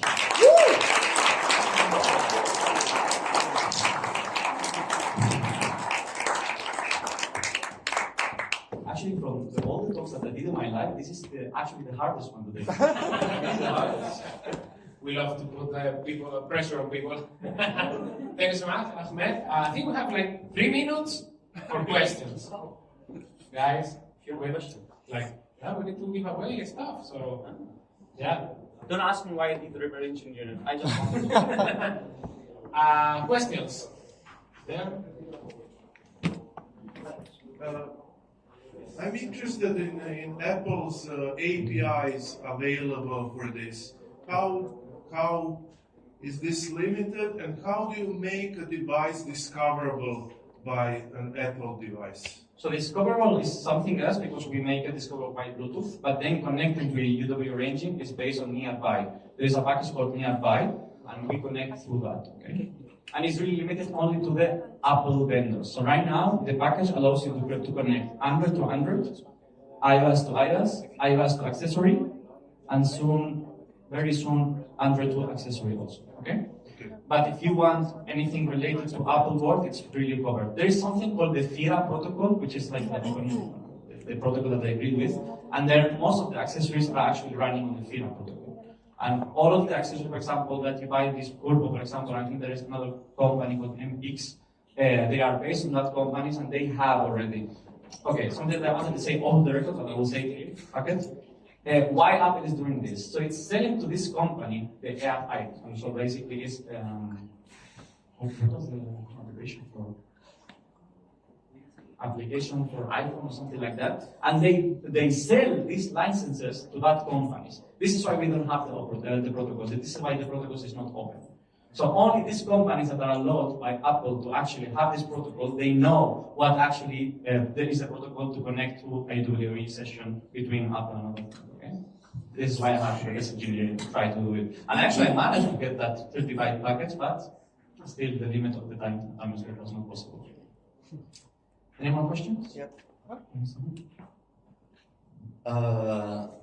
Besides the examples that you already gave, I'm curious because you probably already have like billions of use case in your head for this. So I'm curious what kind of other devices do you know that could support this and make for a very interesting use case? And most of the actually new devices, most of the mobile phones actually do have UWB. All the Google Pixel, all of the Android phones, and all of the iOS phones. But a fun use case, actually, I really like Yeah, that's what I'm. they are doing it right now. I think it's still on implementation. It's a startup company that they want to sell to tennis tournaments. This application, I think it's a tablet application where they can see in real life, real time. They can see how the tennis ball is moving and where it's moving. That's cool. So that's a cool thing. The tennis ball has a very small EW device, and then they connect with the tablet and they see in real life how it's moving. Because it's really precise. Yeah, there are some cool examples. I really like that. Yeah, exactly. Most of them actually, for some reason, are not public. And of course, you have BMW and all of these cases that we use a lot of the UWP. AirDrop, what else do you see that we use? Find My, yeah, everything. Yeah, like everything. One more short. Not really sure. This development kit you have, do you have maybe? I saw it. Yes, it wasn't the setup I had. I'm sorry, I don't have to skip too much slides. But for me, it was more important to, maybe it's just for me than for you. I wanted to do the live demo. So this is the setup. This is actually the device that you can see is the Curvo DWM8000, blah, blah, blah, blah, blah. And I think the cost is 70 euros. You can get it online. But, if you have another iOS device, I will highly recommend you that you can start with the other iOS device.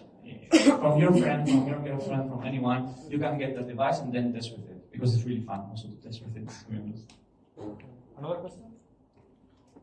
I see many questions. Sorry for that. One more. Yes. Hi. About the limitations, are the same that have Wi-Fi and Bluetooth? No. I was only talking about UWP limitation. So there are some iOS limitation, some OS limitation, and there's some hardware limitation. So hardware limitation, I mentioned that basically the new iPhones, for some reason, they block that you can't see the elevation and azimuth of the Restricted area where you cannot use internet or Wi-Fi, You don't need internet for UWP.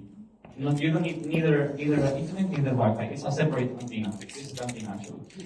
You can imagine that the antenna that you have in the phone, it's this one but really small. I think it's exactly this size. No, this size.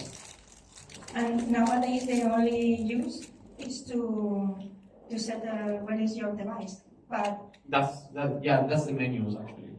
I mean, you will not use it for transferring files. You will not use it for anything else. The way that actually ultra-wideband, the name says, the whole bandwidth that they have to actually send a lot of pulses and then receive these pulses back and then calculate precisely where the location is. This is the whole thing about UWP. They invented it because of that, because Bluetooth didn't have good calculation, Wi-Fi didn't have good calculation, so they needed another antenna for that. But there is no other use for it.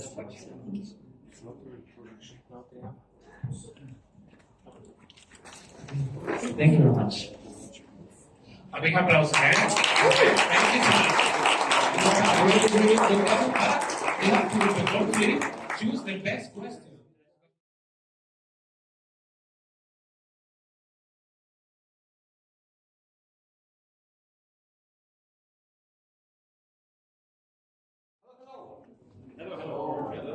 Close. So I completely understand that my talk is your only thing that you have between conference and going out and having drinks and so on. But yeah, I hope it will be interesting and useful for you. First of all, please. Okay, yeah, it's better. First of all, let's try to figure out. Please raise your hand if you already heard about Flutterjam plugin. Nice. And maybe someone already tried to implement something with it? No one? Yeah. Here. Oh, okay.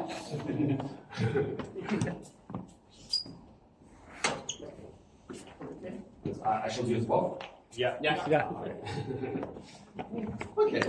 So actually, my talk is not exactly about what Flutterjam is and what you can do with it. It's mostly about the journey of Flutterjam and how it became this plugins that you have now, and how it started, what was the idea, what challenges I got when I implemented it, what architectural decisions I made when I did it. And yeah, during this journey, we will see the opportunities that plugin will give you. But the main purpose is show how to be plugin maintainer and which decision you have to make and so on. Yeah. Let's probably get started. Yeah. So actually, I had the same problem that Ahmed. I prepared like very long slide deck, more than 100 slides, and I was thinking how to like tell everything that I would like to say. And then Alfredo told me that you have under 20 minutes. Alfredo, please, it's the last talk. Can we have at least 40? No. So yesterday evening, I just was sitting, crying. Okay, remove. Let's see what we will have in the result, how smooth it will be. I didn't get the same solution. I was able to just leave all the slides and just skip some of them, but I don't know. I decided to remove. We'll see. So first, let's go. Yeah, who am I? My name is Sasha. I'm CTO and co-founder of Brainform AI. Actually, I had the full slide about Brainform and what we're doing, but I removed it because it's not the main part of the talk, and plugin is not related to our business. But yeah, we are making AI solution for e-commerce. If you're interested, you can go on our website and read your talk or ask me after the talk. I'm also co-organizer of Flutter Berlin and developer expert in web-based Flutter and Cloud AI. That is quite on my LinkedIn. Probably LinkedIn. Twitter, yeah? Okay, LinkedIn will be in there. So don't hesitate to contact me and ask me questions afterwards. LinkedIn and so on. Yeah. Let's go. So, short prologue or introduction. So now AI is everywhere. So, everyone uses ChatGPT, Gemini, whatever, and a lot of applications already has AI feature, and even nobody needs this feature, but manually, okay, we need AI. Let's add AI. But first, I don't care. Just add AI. And sometimes it's happening something like this here. Let's add AI. So which one? Gemini, ChatGPT. But sometimes we don't think about some issues of using this public vendor API. It's privacy, it's money, you have to pay for tokens, and also important thing, connectivity. So you should have internet connection to use this AI. And as you can see here, sometimes the management don't care about it. Because maybe they don't know that there is a solution. So we have Edge AI. Who knows what does mean Edge AI?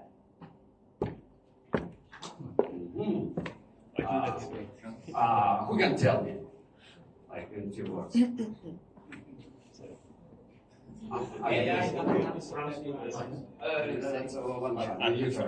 runs with the device. Exactly.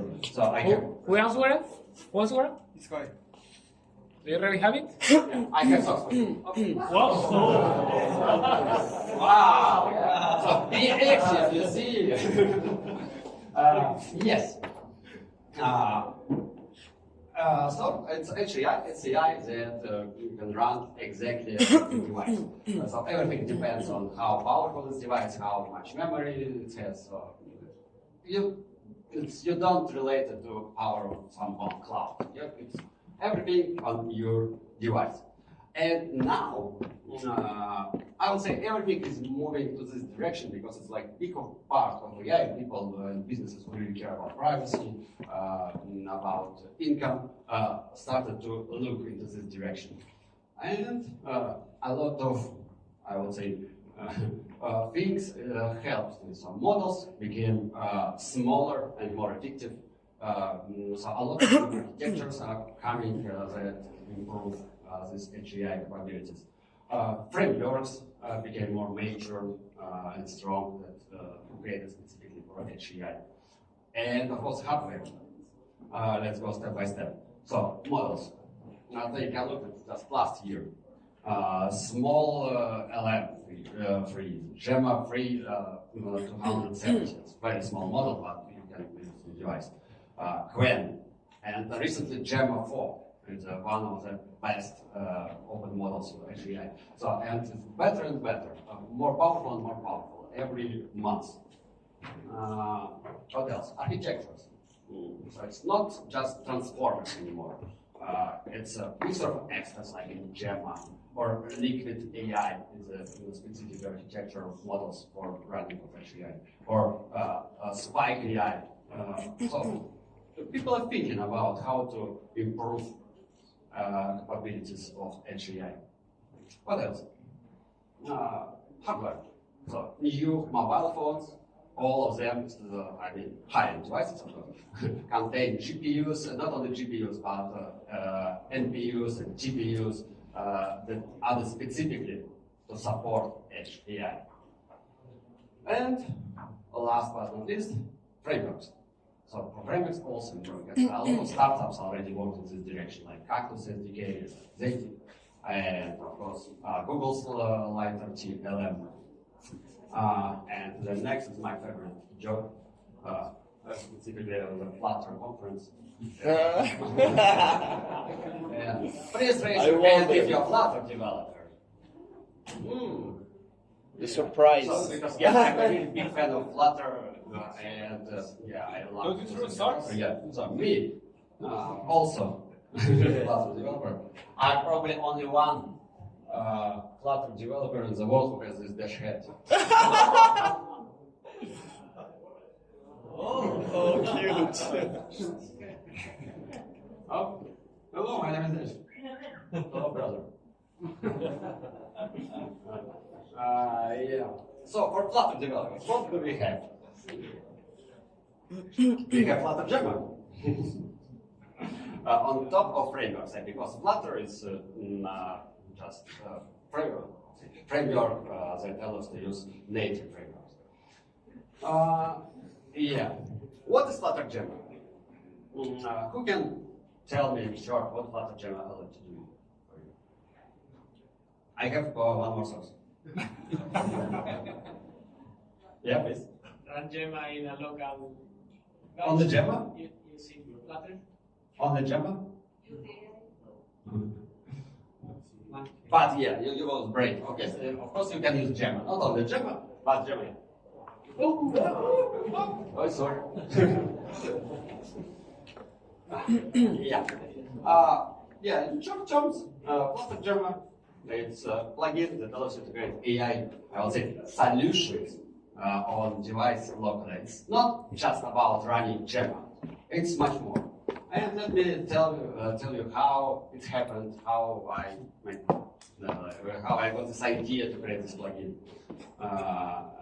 Initially, it was just tiny wrapper. So 2 years ago, Google released Gemma, and I watched this talk and wow, it's interesting. I would like to try to run Gemma mobile device. Which frameworks can we use for it? And that time, Google had MediaPipe framework. And I started to check Flutter plugin for it and found, oh, there is MediaPipe plugin. And then I realized the Flutter plugin was updated last time more than 1 year ago, and it's not supported. LLM inference as a modern version of native. Okay, if you have no Flutter plugin, you can create Flutter plugin. And I just created the first version of Flutter Gemma on top of it. Yeah. Actually, in the beginning, I even haven't decided what exactly how to name it, backend basement, what base used for Flutter Gemma.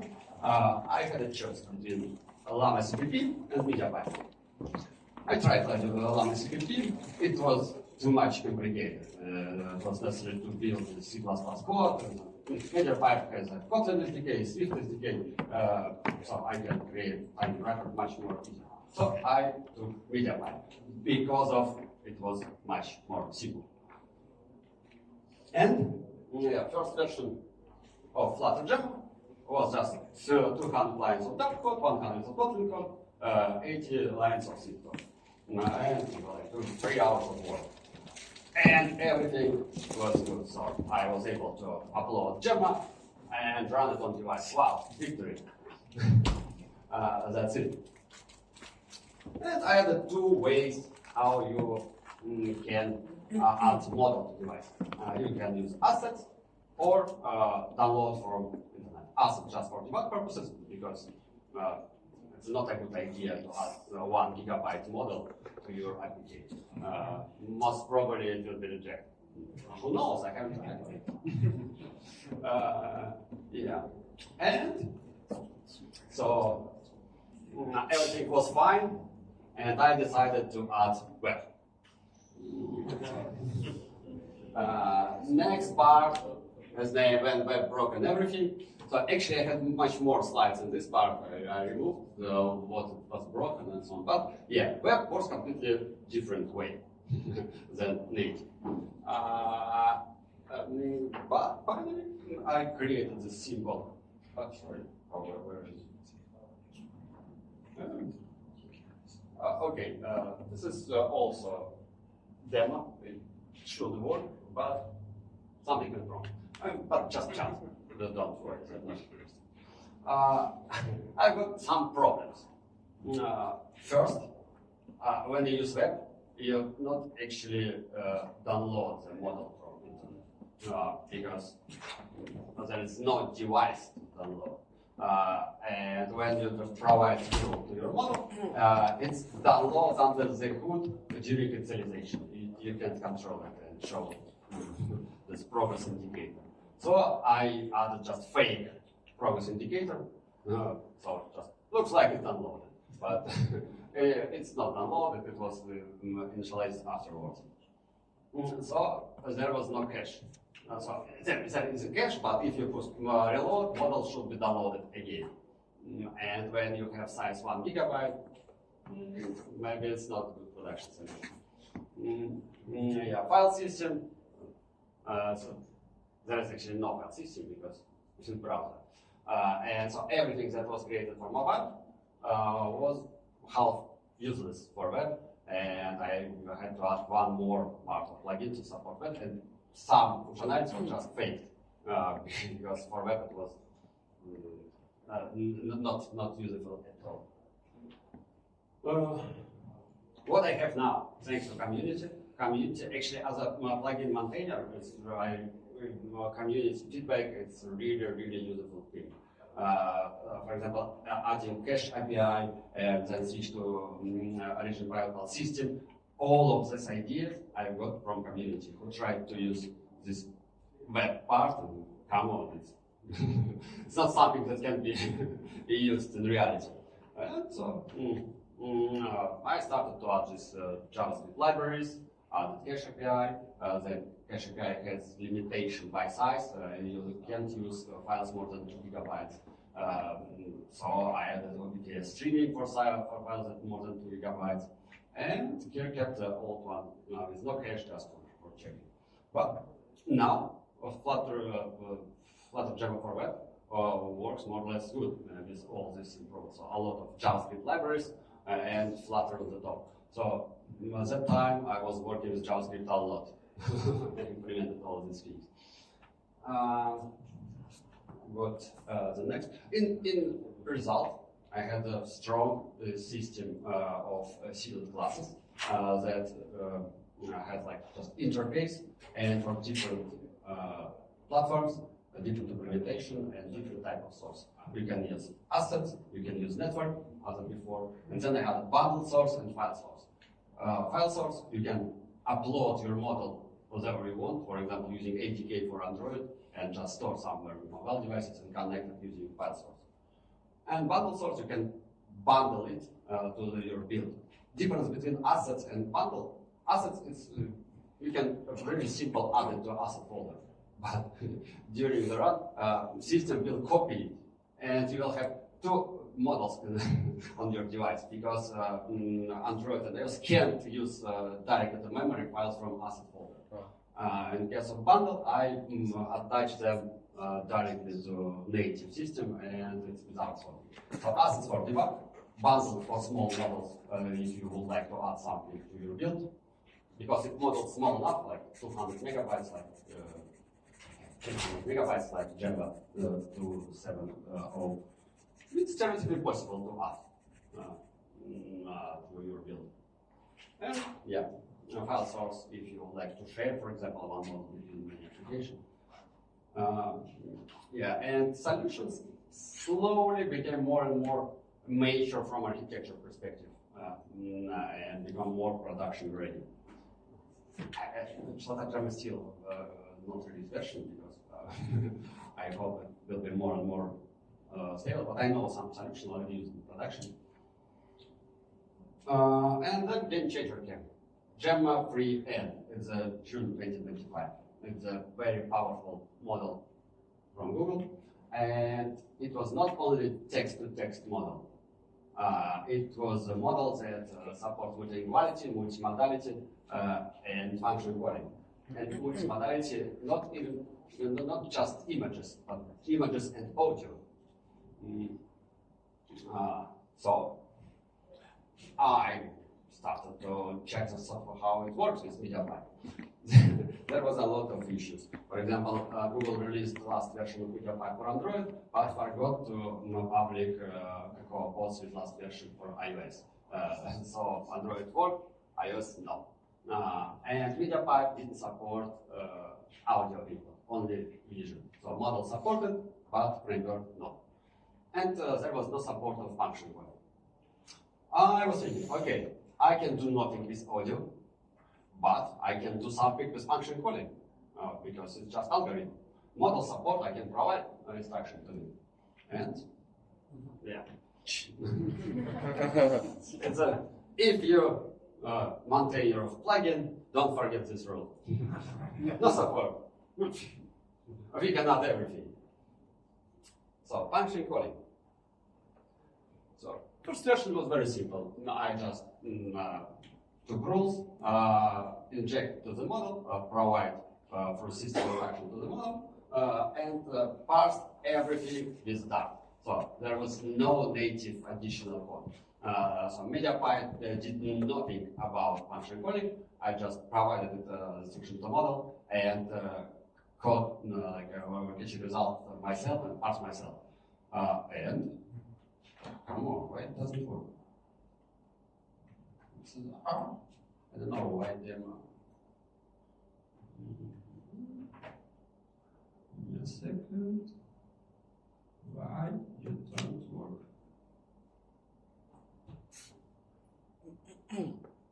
Google Slides.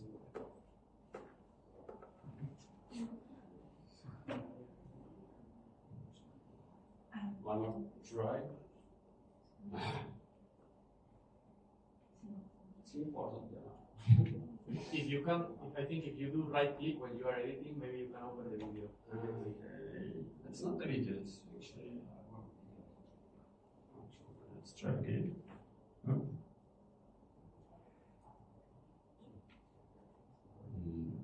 Sorry, give me one more second. I will try to make it automatically started.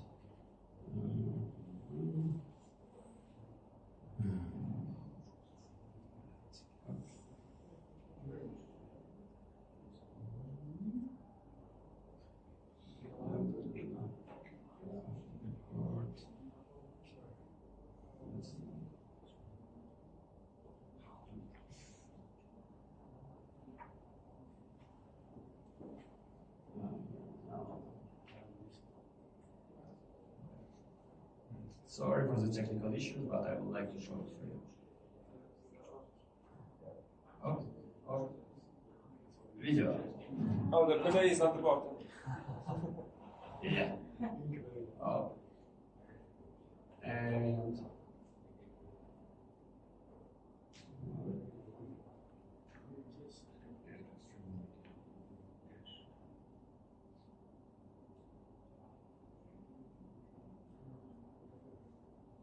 Let's try.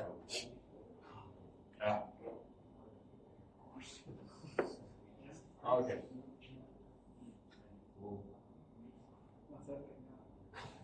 I don't know. Forest. It's not part of it. Okay.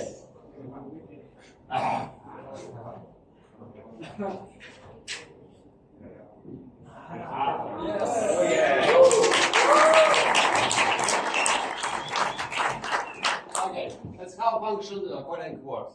So I just give a command using text. Hello, can you change screen color to green? Probably. Don't remember. Yeah, to green. And model starts thinking.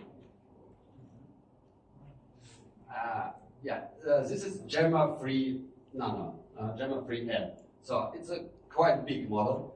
That's why result is so long. I will show how it works with different models. But after this, after a few months, Google released function. Function Gemma is a small model based on Gemma 270, 300 megabyte size, and 0.3 seconds before response. I hope here it will work. Yes, the same command, small model. That prepares specifically for function calling. Change background to green.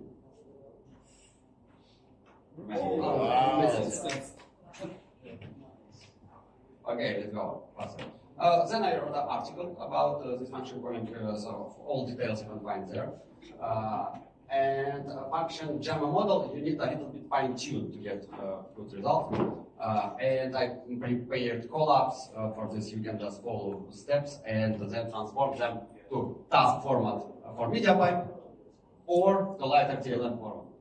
What is this? What is lighter TLM format? So Google released one more plugin to support on device. Models lighter TLM. And actually now media pipe LLM inference deprecated. And lighter TLM is the only one plugin that should be used for on-device inference. And lighter TLM supports desktop. So it was our way how to make Flutter Gem support all Flutter platforms, not only iOS and Android. Only one issue, there was no support of iOS and no support of web. But there was support of NPU. And I decided to make one more architecture decision and create abstraction on top of inference engine and support both of them. So we can use MediaPipe or a lighter TLM, depends on what kind of model you use. Initially it was only for Android, but then I found that there is JVM SDK on top of it that supports all desktop platforms. Now I can add desktop. Yeah. And the next part is desktop saga.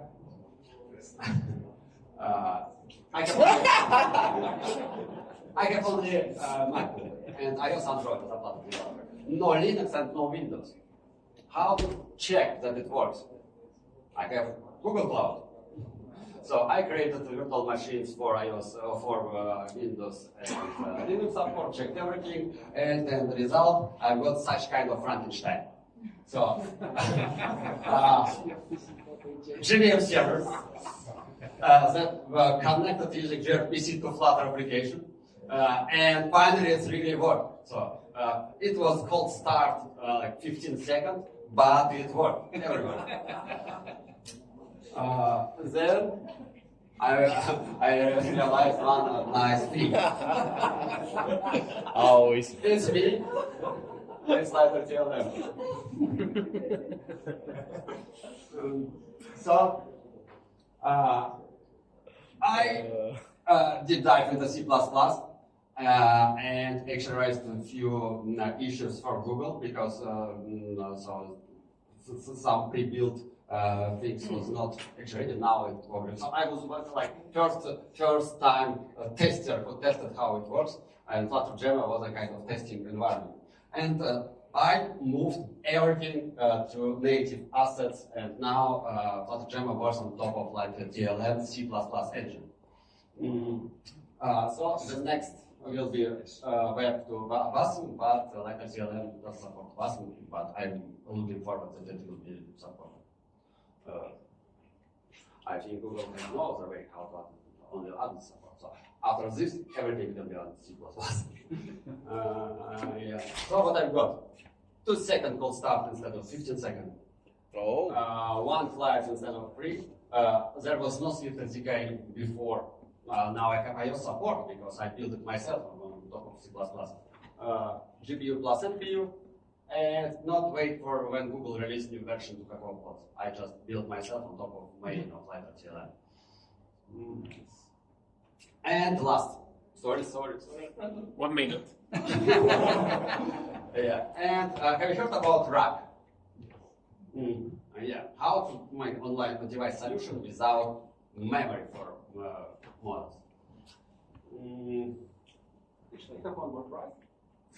We have it, huh? You can ask. Okay. On device memory.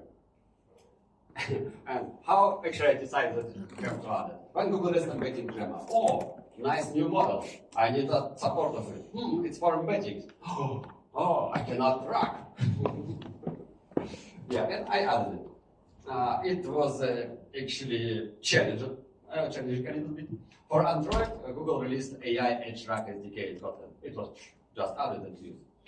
For iOS and web, it was a complicated story. For iOS, I built my own version of TensorFlow Lite on top of C++ code and built myself a SQLite version to connect them with the same version of TensorFlow Lite. For web, I used Lighter-T JavaScript and built WebAssembly with SQLite to add database to web.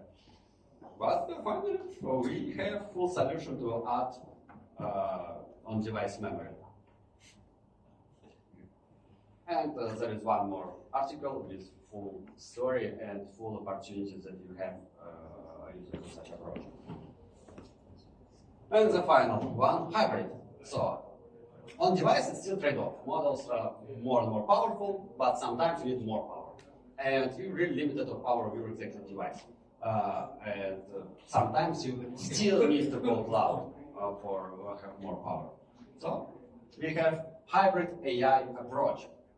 When we use on-device model for something that you have need on device, like privacy, you have no internet, and something move to the cloud. There is some different routine logic how to decide which model to use. And we have a really nice framework from Google Jenkins. Who can tell me what Jenkins is? Nobody. It was before it was Firebase. Now Jenkins is a separate framework without Firebase umbrella. So Firebase Jenkins is actually a framework to create AI orchestration in cloud. And recently they added Dart support. So Jenkins is the first AI orchestration framework that can be used with Dart. And you can use open source connectors into Jenkins and create hybrid scenarios for it. Like we connect community built plugins. So I added Jenkins Flutter Gemma plugin, and you can use Flutter Gemma as a connector to Jenkins to create hybrid scenarios. Cool, that's it. Perfect. On time.